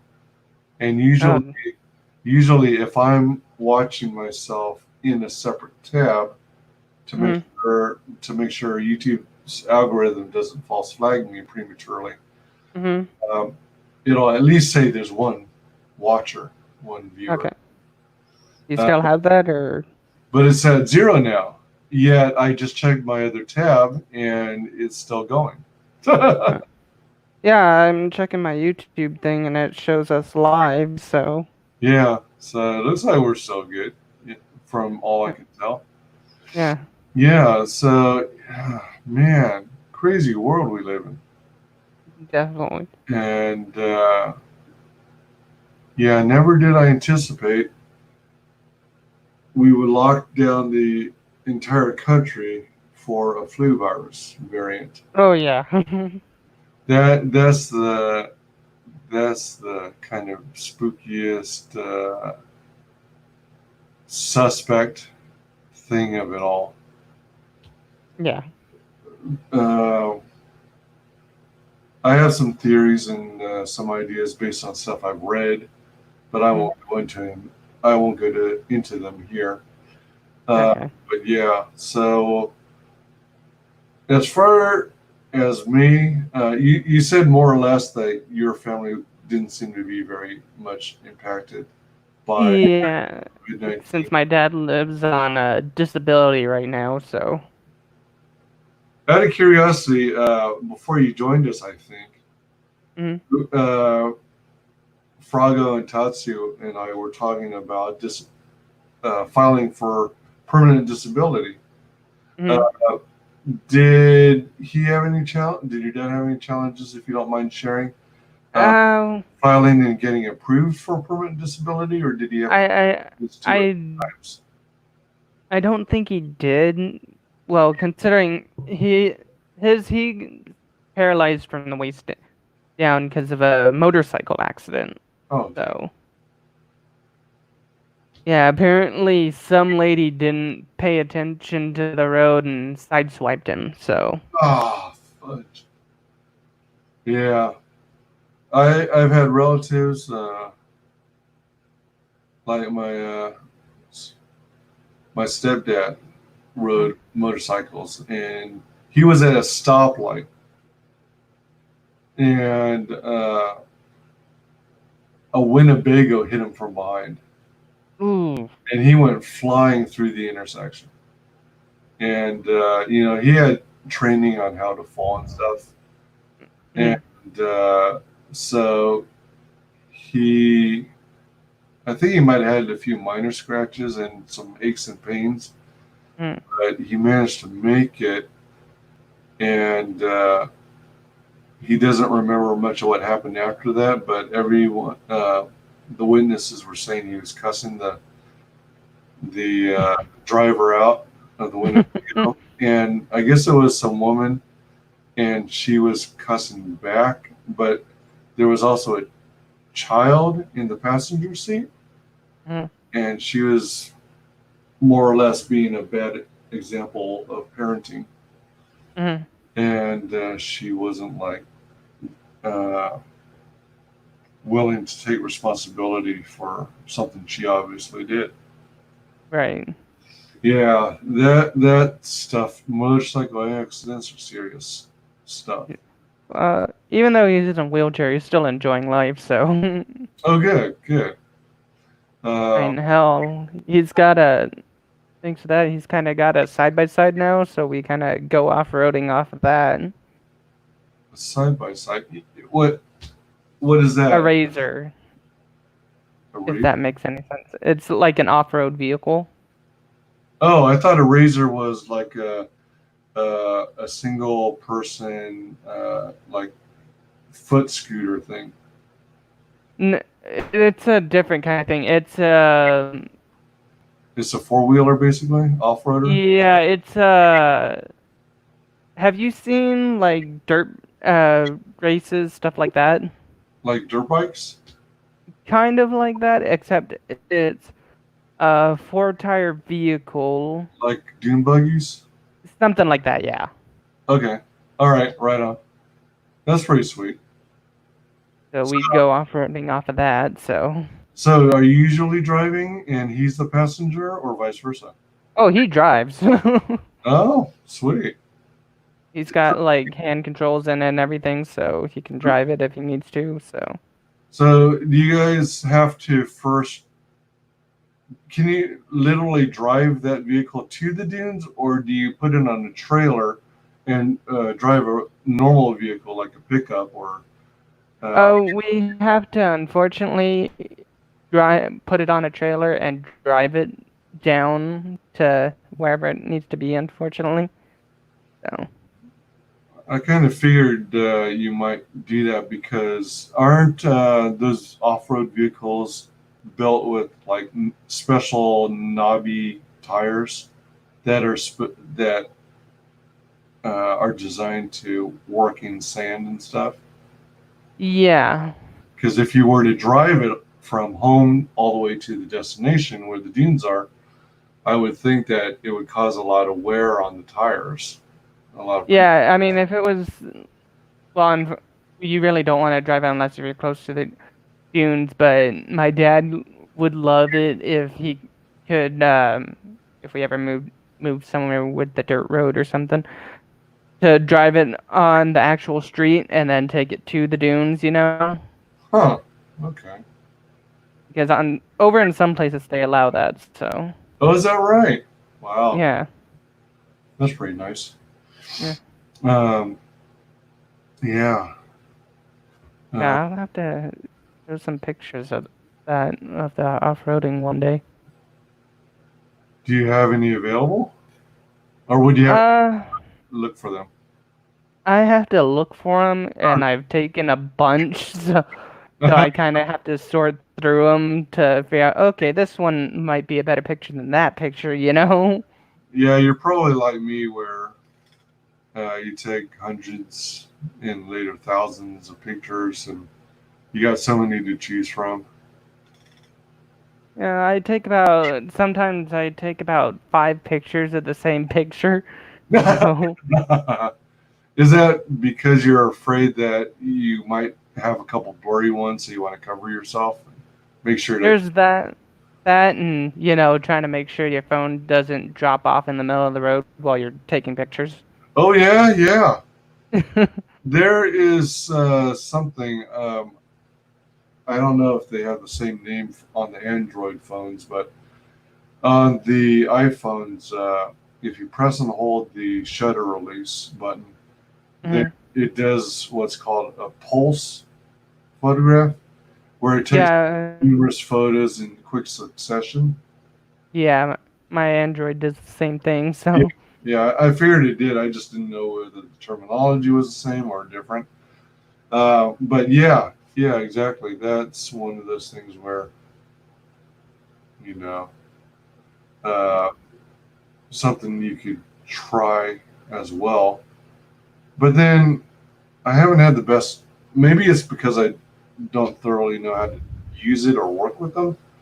Mhm. But you just got to be careful when you're dealing with pulse photos, because it's like a self-contained folder full of multiple versions of the same photo taken uh, mere fractions of seconds apart. So you want to possibly, I don't know if you have to take the time to duplicate the original pulse image and then extract the specific.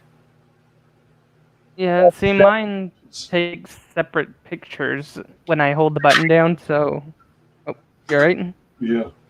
Yeah. I had a couple containers of candy and stuff stacked. And I've got these things here that I was reaching for.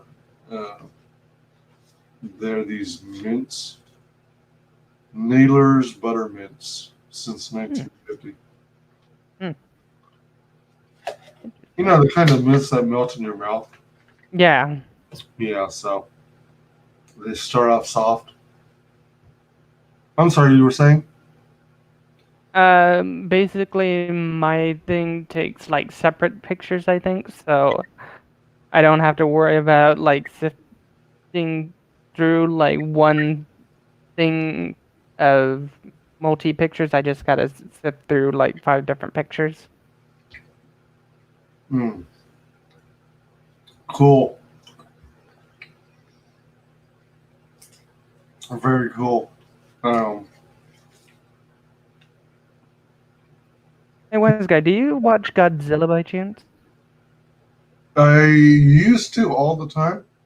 Mm-hmm. Um, I liked a lot of the movies, like the early black and white Godzilla, Godzilla versus Kong, Godzilla on Monster Island, Mm-hmm. um, Godzilla versus Mechagodzilla. That was I love that one. um, there was one that focused, I think, on Godzilla and Mothra and the origin of Mothra with those two tiny Asian women Mm-hmm. who helped summon Mothra, I guess. Mothra? Um, and I saw see, I always viewed Godzilla as being a male lizard. So when I saw the Matthew Broderick Godzilla, although I found it entertaining, I was kind of bothered that it was a female Godzilla. Yeah. But that would explain the eggs. But does that mean there are Actually, it wasn't a female Godzilla. It was an asexual, I think, Godzilla. like worms are? Yeah, exactly. They reproduce without requiring another gender. Yep, that's actually I can think kind of the reason why they showed the worms in the beginning too. Jug, jug, jug. Yeah, that makes sense. Yeah, I misspoke. Yeah, that makes sense. Being asexual, hmm but it still kind of bothered me because I kept associating Godzilla as being female Yeah, because of the eggs and whatnot. yeah. If But anything, the only Godzilla I like is the newer Godzilla from the Legendary. legendary. Now you are you are far more Godzilla aficionado than I am. So I don't know the differentiations between the different names of Godzillas. But The what Joe. Go on. what year of Godzilla was the movie released that you like? The first, well, I have seen the first Godzilla movie that got me into this was Godzilla versus the Flower Monster, or Godzilla versus Bellanetta. Which monster is that? It's a plant-based monster. Oh, okay. So yeah, I never knew or remembered the name of the plant-based monster, but I think I Man. remember roughly what that plant creature looked like. Yeah, it first began like a flower monster, then it became almost sort of like a lizard-like clone of Godzilla. Hmm. So that's a version of Godzilla you like? My favorite version of Godzilla would have to be the Heisei version, the 90s version. 90s. Is that where they tried to? It's basically the Godzilla versus Mechagodzilla 2, All right, all right. Godzilla versus Destroya, or Destroya, and and another Godzilla movie I'm trying to think of. Now, wasn't there a title Godzilla 2000 where Yes, it, they tried to not? I don't think they tried to retcon it. I think they just were rebooting it, I guess. yeah, Godzilla 2000. That was again Orca, the space monster, I believe, Yeah. where it tried to become a clone of Godzilla, basically. I think I need to give that movie another try because all I can remember of that one is the title and the fact that I think I was bored and might have fallen asleep while watching it. Mm. And then, actually, one of my favorite Godzillas though was actually Godzilla versus against Mega Godzilla. Yeah, that's kind of that's kind of one of my favorites too. Because on that one, with the Avatar, spoilers in case of. Do you mind spoilers or not really? Oh yeah, it's good. Yeah, just go and preface it as being spoiler. Yeah. Spoiler alert.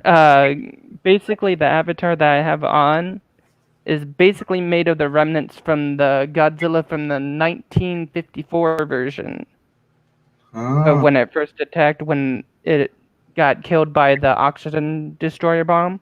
oh wow. Basically, G-force went down and got the remnants of that and built it and made it Mega Godzilla. Why did they go and do that? Because they wanted something to help kind of combat against Mega Godzilla. So they kind of got the bones and began kind of using that as an imprint for Mega Godzilla. Hmm. And what's interesting about that is basically it kind of comes back while it's Mechagodzilla. It kind of, the spirit of it reactivates kind of, so it's pretty interesting. Yeah, that is interesting. What's the name of Godzilla's one enemy that has the 3 heads? King Ghidorah. Ghidorah. All right. What was the first part? King Ghidorah, or Monster Zero. Yeah, King Ghidorah. Yeah, all right, that's right. Okay, now the most important question. What are your thoughts on Godzuki? Godzuki? I don't think I've heard of that. Or is that the son of Godzilla? Or Yeah, is that just a nickname I made up? But it might be. yeah, the son of Godzilla, baby Godzilla. Oh, I kind of like him throughout, because he's been in 3 different movies. Or 2, actually. He was in the Showa era, where in the early days of the Godzilla, and he was also in more of the 90s version of Godzilla too. Uh-huh. Actually, he was in Godzilla vs. Mechagodzilla 2, so.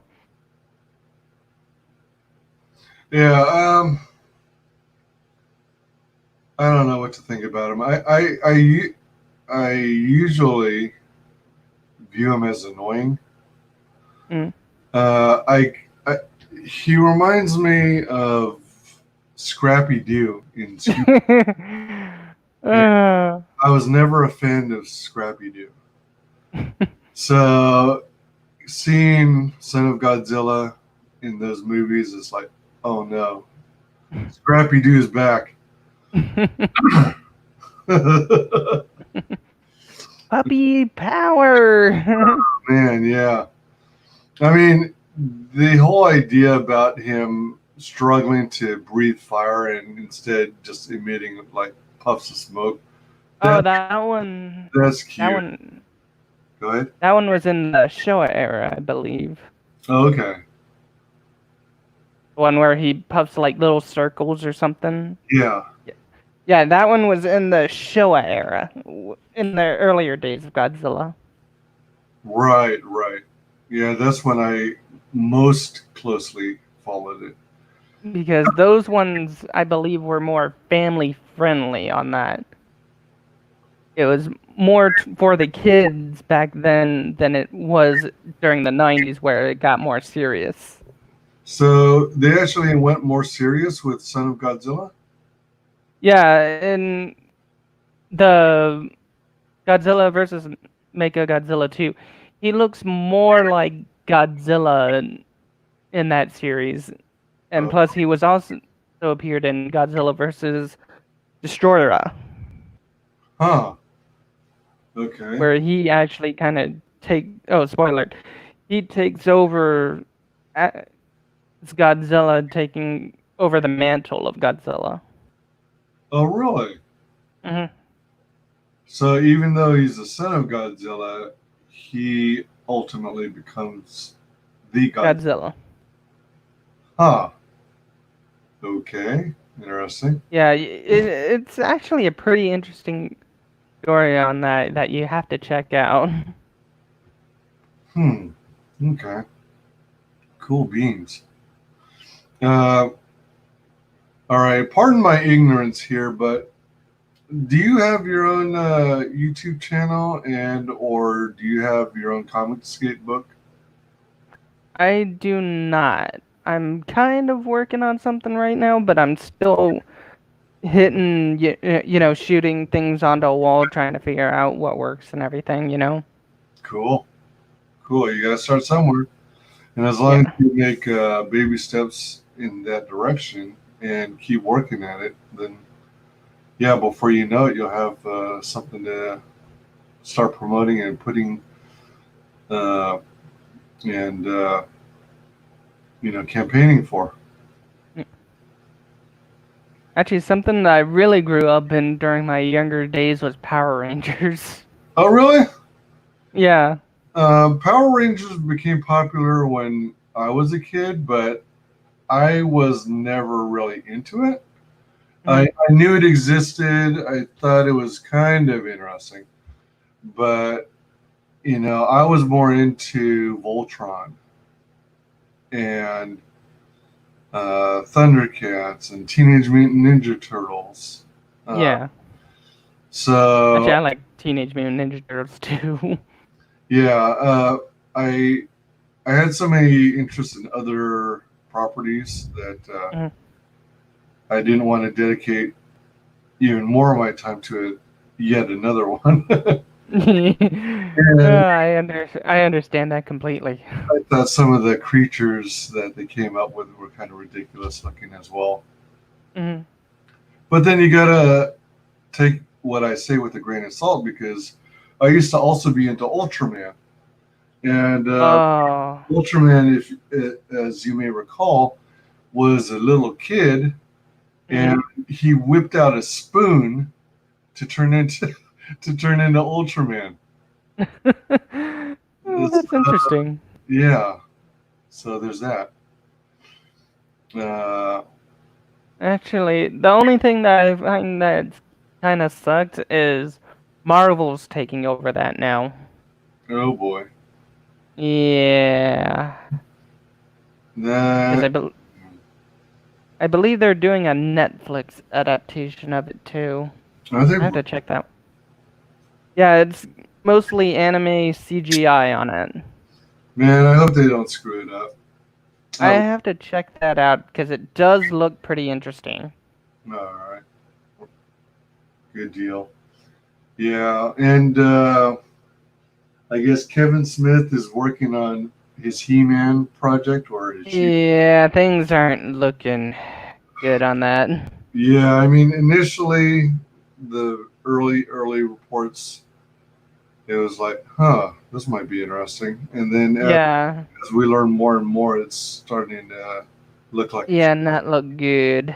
yeah, especially if he's trying to stuff it with Hollywood identity politics and garbage like, Yeah, I don't understand how come people have to shove that shit down. I mean, seriously, just make good movies. yeah, Don't worry about identity politics. Just figure out a good story. exactly. I mean, you'd think they'd be interested in getting gobs of money. Mm, Maybe they're having like a guilt trip where they've spent all these years, particularly through the 80s, releasing all these cool movies that helped develop major fandoms. yeah. And then they got tired of winning and tired of earning so much money that they needed something to take themselves down a peg or two. Actually, one of the things I found interesting, I think Tim Pool said this, is it feels like this is a religion of self-loathing on the SJW side, you know? Right, right. Because I can tell you for sure, no regular person gives a crap about it. Yeah.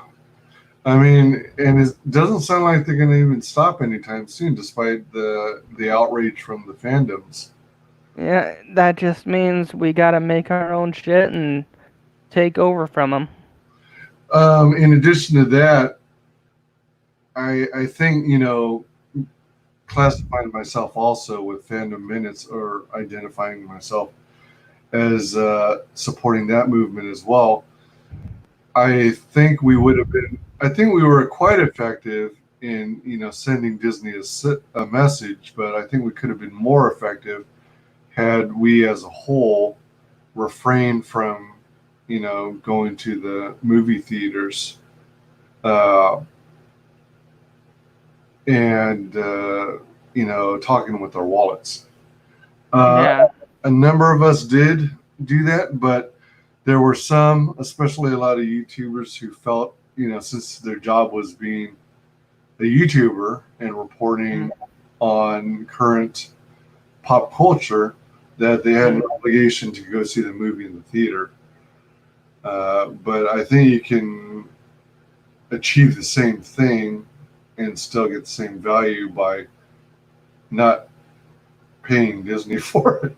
Yeah, it's kind of like a double-edged sword, really.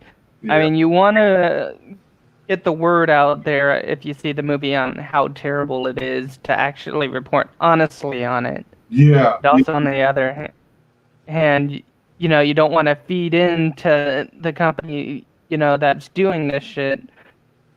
Yeah. So, Because otherwise, the company that's doing this shit is going to take it the wrong way and go, oh, we still made $1 billion, so they must still love it.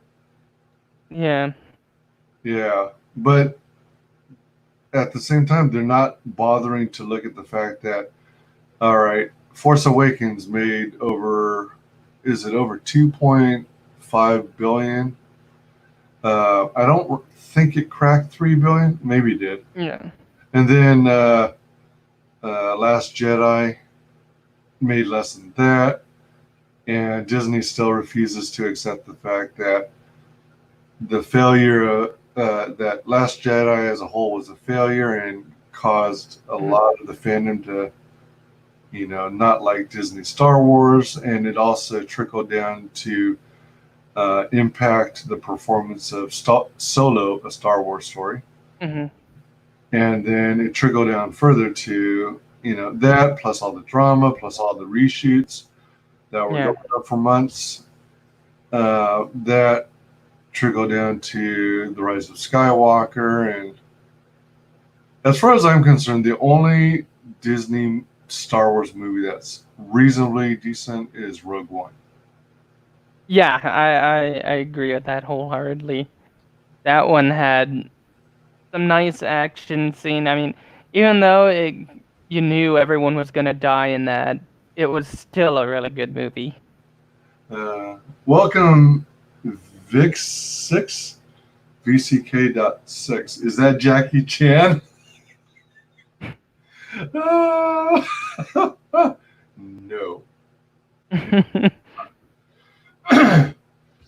Oh man, that's funny. No, it is not. But yeah, I mean, the story was pretty decent. It was only until Ryan Johnson took over on that second movie that kind of made it a train wreck on that, I think, personally. Because he wanted to make his own thing on that, and it just went downhill after that because there was no way you could kind of, if you've seen the second one, I haven't seen the second one yet, but I've heard a whole bunch of stuff, read about it and all that. But if because you can have a decent beginning story and a good ending, but the middle is kind of where it's usually at because you don't know what kind of story it can be during that. Right. When it was announced that Lucasfilm got sold to Disney, I had mixed feelings. I was sad that Lucas was letting it go. Yeah. But at the same time, seeing as how big Disney had become, I thought there was potential. And Yeah. I was especially excited and stoked that they had plans to release a sequel trilogy, which, according to early interviews, Lucas did have in mind when he sketched the outline, because it was a total of 9 chapters.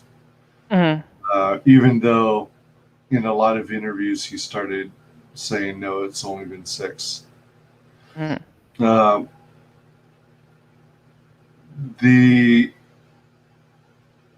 Oh man, yeah, The Force Awakens. The thing about the Disney Star Wars movies, even though I find them mildly entertaining, they're the kinds of movies I can see maybe listening to in the background while I'm cleaning house. Right. But the prequels and the original trilogy what makes them different is if I put those on, I'm going to end up, I know I'm not going to get any housework done. I'm going to end up sitting down, plopping my ass down and watching it. Yeah. Because there's something about the movies, there's something about the experience that draws you in, the character I love, and and it's got such good visuals that I can't be satisfied enough just listening to Yeah. the sound effects and the dialogue. I mean, Yeah. sure, here and there, dialogue is goofy, but at the same time, as a whole, I thought it was pretty brilliant. The first 6 movies, and it's like I started on the story with Froggo, but then I think I got sidetracked and never finished it. So I went to, which is pretty common with me. So you got this Star Wars comes out, becomes a smash success. Right. And, while it's out in theaters, I go with my sister and cousins to watch it, and the only spaces left are the very, very front row. And I don't know when the last time was you went to a theater, much less had to sit in the front row. But you know, we wanted it bad enough. I think it was also because my parents dropped us off there, so you know, if we didn't watch the movie, then we'd either have to watch another movie or we'd be stranded for a while.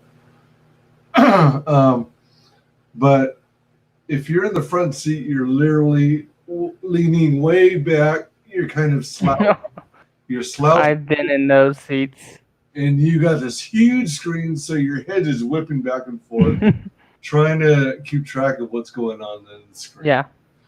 It's uncomfortable and undesirable, but you know, we got to see Star Wars, and it's to this day, it's one of those movies I gotta sit down and watch. I won't be satisfied just listening to it in the background. Whereas Disney trilogy, it's like, hey, I could care less. Yeah. I mean, I might occasionally, while cleaning, forget that it's even on. It's that drab. And I was among those who felt that The Force Awakens was literally just a rehash of A New Hope with other characters. Yeah. And, oh man, the destruction they made to the original trio. Yeah. I mean, they could have saved all of that if they had Han, Luke, and Leia just, you know, hanging out or something, or a group hug, just something like that. It probably would have made it less disastrous if they had done that. It's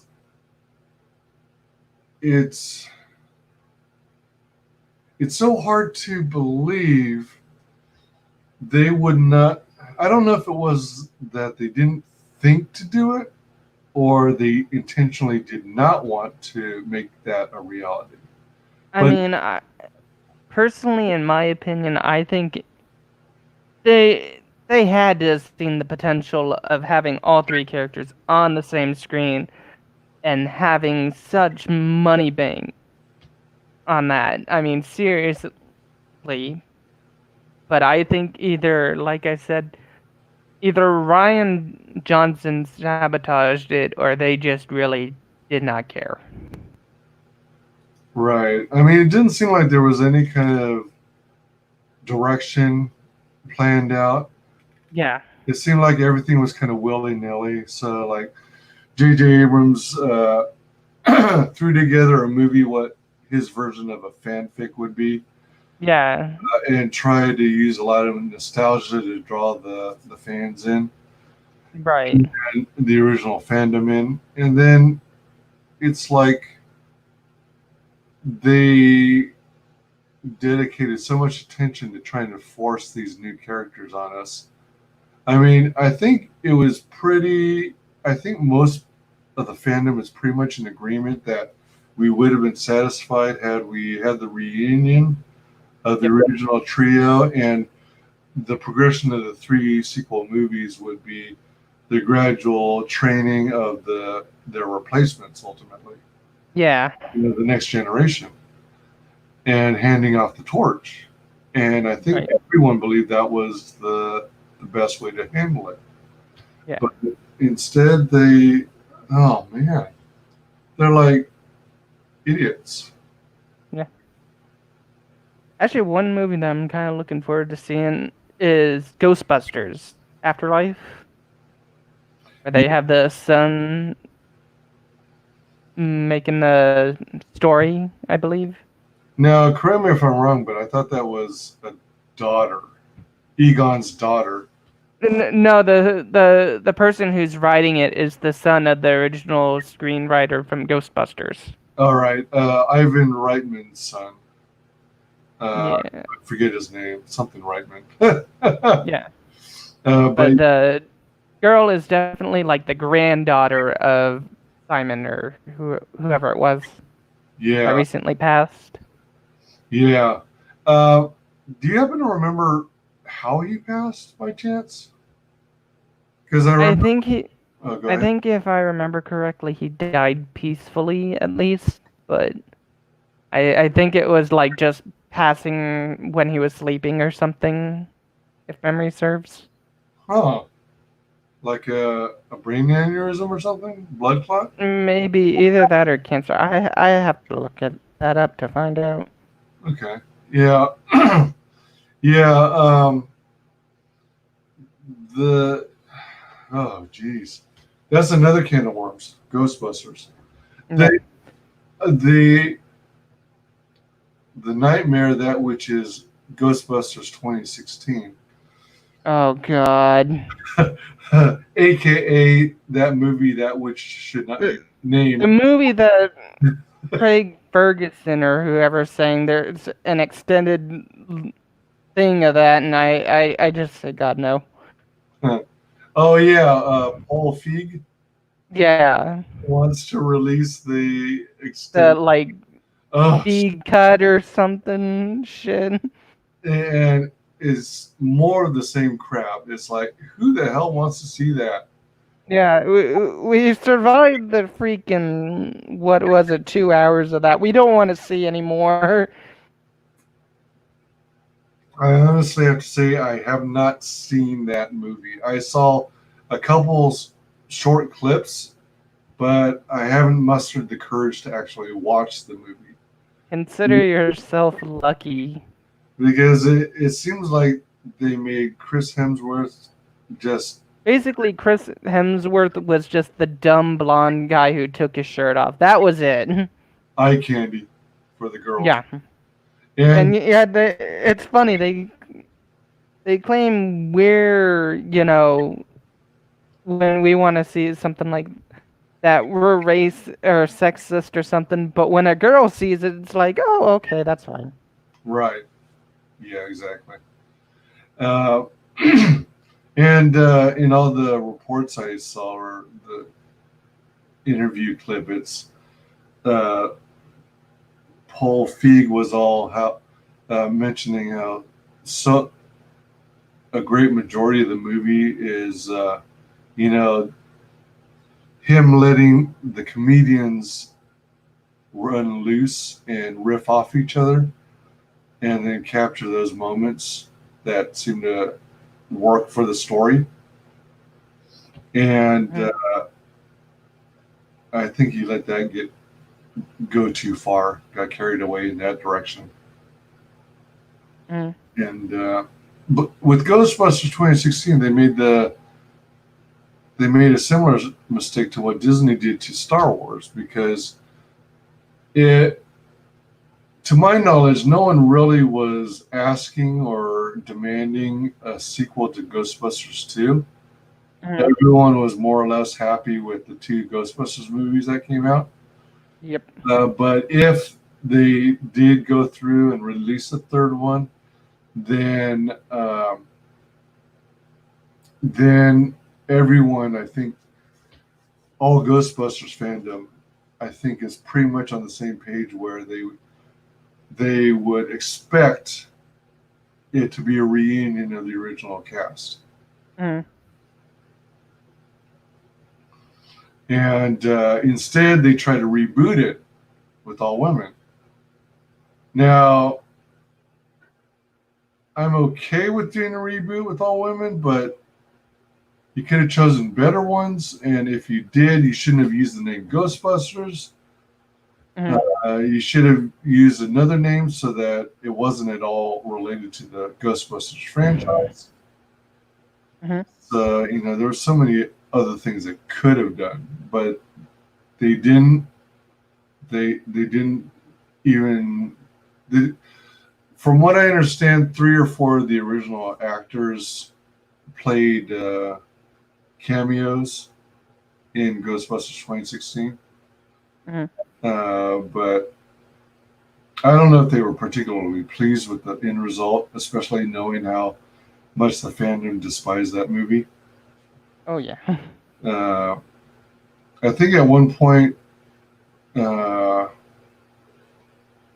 Bill Murray said in an interview that he took the job because he wanted to support, his friend who is one of the female comedians in the cast. Mhm. And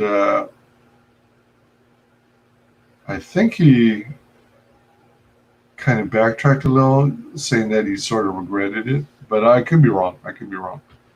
But I think, shoot, who was the other guy? Who's the other key guy who created it and actually owns the Ghostbusters license? Um, Crap, what's his name? One who made the movie, or Well, not Reitman, but the other lead actor Bill after. Murray? Well, after Bill Murray's Ray Stans, you had the guy who had to pull out and apply for another mortgage to buy the Ghostbusters building Mhm. for the business. The main, Uh, Dan Aykroyd, or yeah, Dan Aykroyd, yeah. So, if I'm not mistaken, he and is it Harold Ramis, or he and Ivan Reitman, I guess, co-own Ghostbusters, unless it's just Dan Aykroyd alone who owns the trademark or copyright of Ghostbusters. But that's why he has such a passion for it, Mm. because he wants to do good by the brand and doesn't want it to have such a horrible legacy of Ghostbusters 2016. oh, I found out what he died from. Oh, what was it? Autoimmune inflammatory vasculitis or vasculitis. Sure. Huh. It's basically an autoimmune system disease, basically, where nearly any part of the body can be involved. Common symptoms include low-grade fever and feeling tired. Often the symptoms come and go, though. Oh, shit. Vasculitis. Group of disorders that destroy blood vessels by inflammation. Yep. Both arteries and veins are affected. Lymphangitis is sometimes considered a type of vasculitis.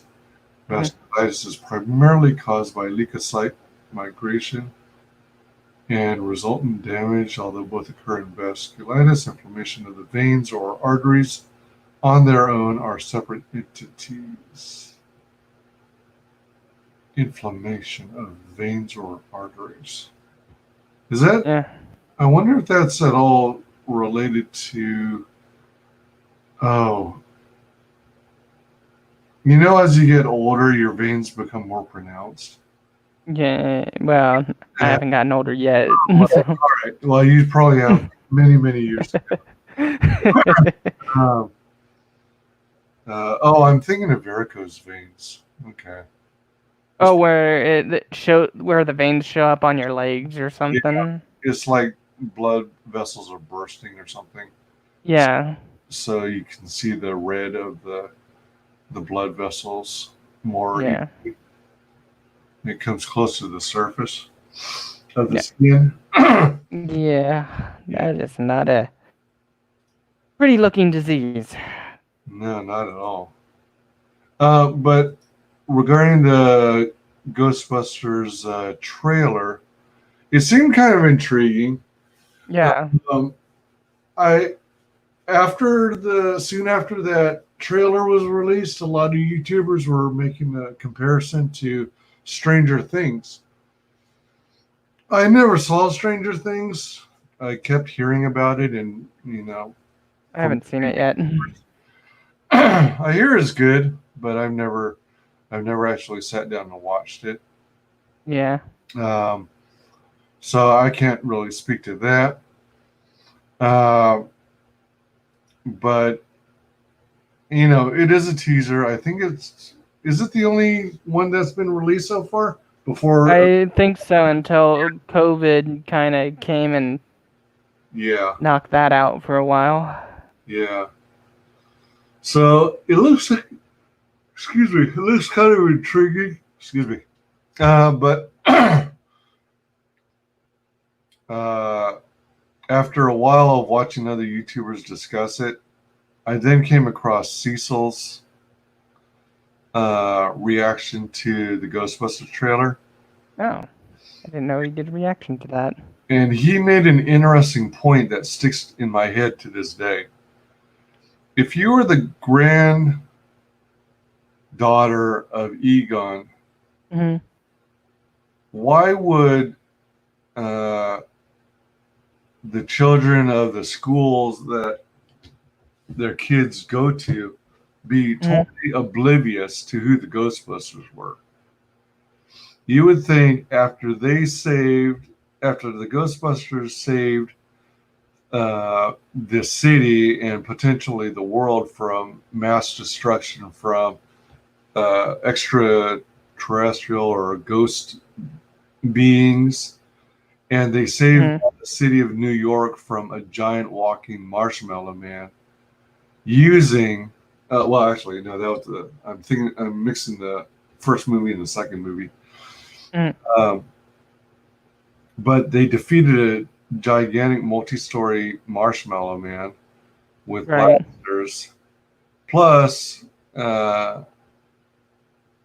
in the sequel, they were able to control through green ooze the Statue of Liberty, of all things. How is not considered a regular part of the history books of New York? The only thing I can kind of think of to that is maybe they could have done something, before the granddaughter and everything stepped in, that something wrong or something, and the government wanted to keep it quiet or something. Oh. Like, just like a conspiracy or of some sort, maybe. Huh. Interesting. There's a thought. Yeah. The other thing I was thinking might possibly, well, it seems kind of weak the more I think about it, but the idea that after they went through all these adventures and stuff, they decided to settle down, start having families. Venkman and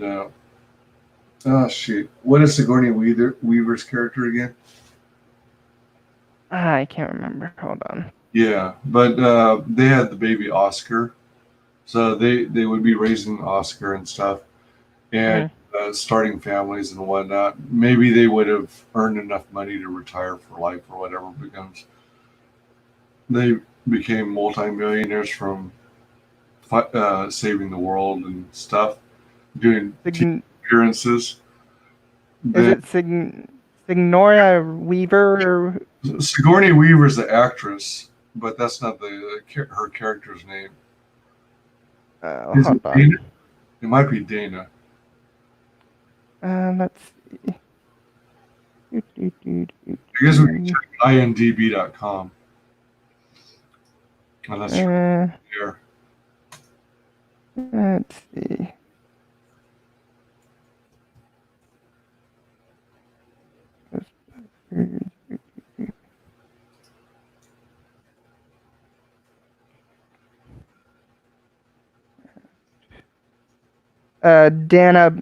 Diana Barrett. Oh, it's Diana? Yep. Okay, I thought it was Dana for a second there. Okay. Yeah. So, Dana. Yeah, so they,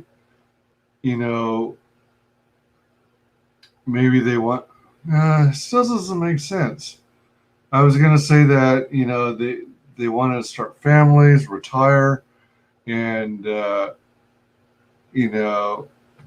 maybe live their dream of living a more quiet, out of the spotlight kind of life, and move to either a suburb or to the country. But that doesn't make much sense either, because I think all of them would be loving the stardom and stuff, if I understand the characters well enough. I think they, wish to remain popular and beloved, Yeah. Oh, hey, listen. I think we should close this down. Okay, yeah, it's getting to what, 4 hours now? Yeah, my time is 12:24 in the morning. Ooh, then yeah. Wow, this was freaking amazing, and it was fun, and we eventually got around to covering some of the topics that I planned to anyway. And next time I'll have to join on here earlier with you guys. Yeah, for sure. Yeah, it was great having you. I appreciate your coming on and supporting the channel. You're pretty darn awesome. And let me see, where's that? What am I looking at here? Oh, am I on the? No, I'm not. Now I am. Huh.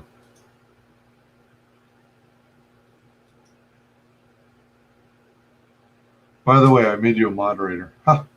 Oh, thank you. You're welcome. All right, so yeah, so let's call it a stream. I guess I guess Frog is busy with family life, so that's cool. Yeah. It was awesome to have him on earlier, and thanks everyone in chat. That was cool. Appreciate all your company. I wasn't even expecting more than probably just me and my other tab browser. It made it really enjoyable. I appreciate it. So Fade, if you how can people reach you? You guys can follow me at Fade Salvation, and that's basically it for now. Now until I can get some things rolling. So is it at Fade Salvation, no spaces, no symbols? No spaces, just at Fade Salvation. Hopefully you should be able to find me. I got the same icon on there as I do on my Twitter, so. Awesome. Oh, wait a minute. So you got a YouTube channel and Twitter? Well, I got almost everything set up on my YouTube, but I do kind of have a channel, just no videos on there now. Oh, let me check real quick. At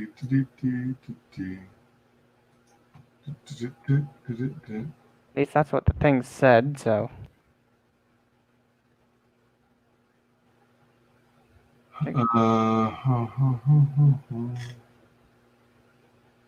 Not sure if the channel's up though. I mean, I did set it up and then it said like live streaming after 24 hours, so So When- there should be something there. Let me. Oh, that was close. Let's check on YouTube. there's a group called Fading Salvation, or actually that's the name of the single. Fading salvation. Yeah, I am not finding one for you. What the heck? Let's see. Search is Oh, related it's to- either it and that one I believe on YouTube I spaced it. Yeah, I tried to do a search with and without the space, and I'm not having any luck. I might need to put a video up or something. I don't know. Shit. You alright? Yeah, I got stuff hanging all over my apartment, like movie posters and picture frames, Mhm. and I'm using those 3M strips Mhm. that are supposed to securely hold your stuff, and if you ever need to move it or remove it, you pull on the strip until it loosens, and Mhm. it releases from the wall without supposedly damaging your paint. Mhm. Uh, but every now and again, like every couple of days, it seems like something falls. Hmm. And I just lost another picture frame. So what you heard is broken glass. Ooh. Yeah, Be careful on that then. yeah, for sure. You know what? I can't find you. I wonder why. I might not have everything set up then, because Well, shoot me a DM and let me know when you think you have it all set up. okay. You said it would be under Fade Salvation, right? Just like your Twitter, Yep. On Twitter, it's just all one word. So right? But you're saying that on YouTube it should be two spaces. yeah, it should be just like fade Middle. based salvation. Yeah, yeah, that's what I meant. Okay. But yeah, I'll give you a link to the channel on that. So Are you already at the channel? yeah, I'm on the thing and it says I have like no subscribers and all that. Yada yada yada. And I don't know. Can you go to you're in StreamYards now, right? Yeah, right now I'm in StreamYards. Can you go to private chat and paste your URL in there to your channel? Yeah, give me just a sec.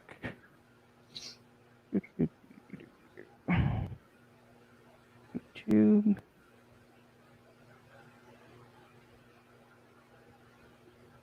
Oh,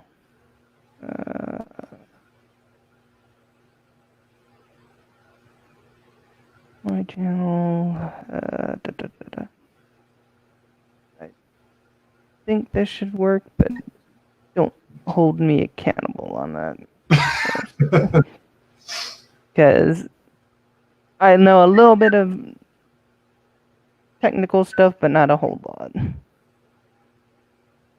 Let's see if this one works. Okay. Let me take a look.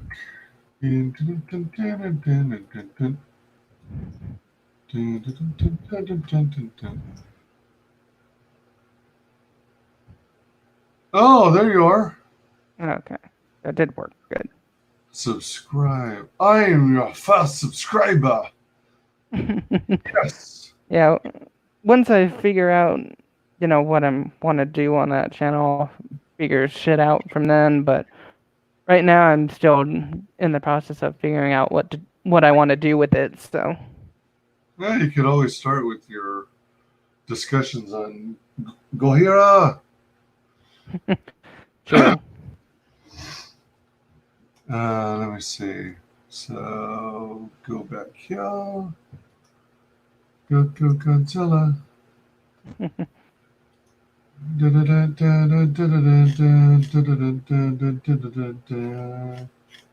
Go, go, Godzilla. I forget the lyrics. There's actually. I know. All right. I'm just. actually, I believe you. Go on. I'm just posting the link to your channel, at least Okay. after I subscribe to it. I think it's, if I'm not mistaken, I think it's clickable even after people are watching it on replay. Yeah. So If not, oh well. Like I said, I'm not completely into this YouTube thing yet, so. all right, doing good so far. Well, thanks again. You can reach me on Twitter at Wise Guys Tweets and on YouTube under Wise Guys Entertainment. Thank you very much to all our guests today. Thanks to everyone in chat. Hail chat, hail Comicsgate, hail Phenomenus. And away we go. Bye. Bye.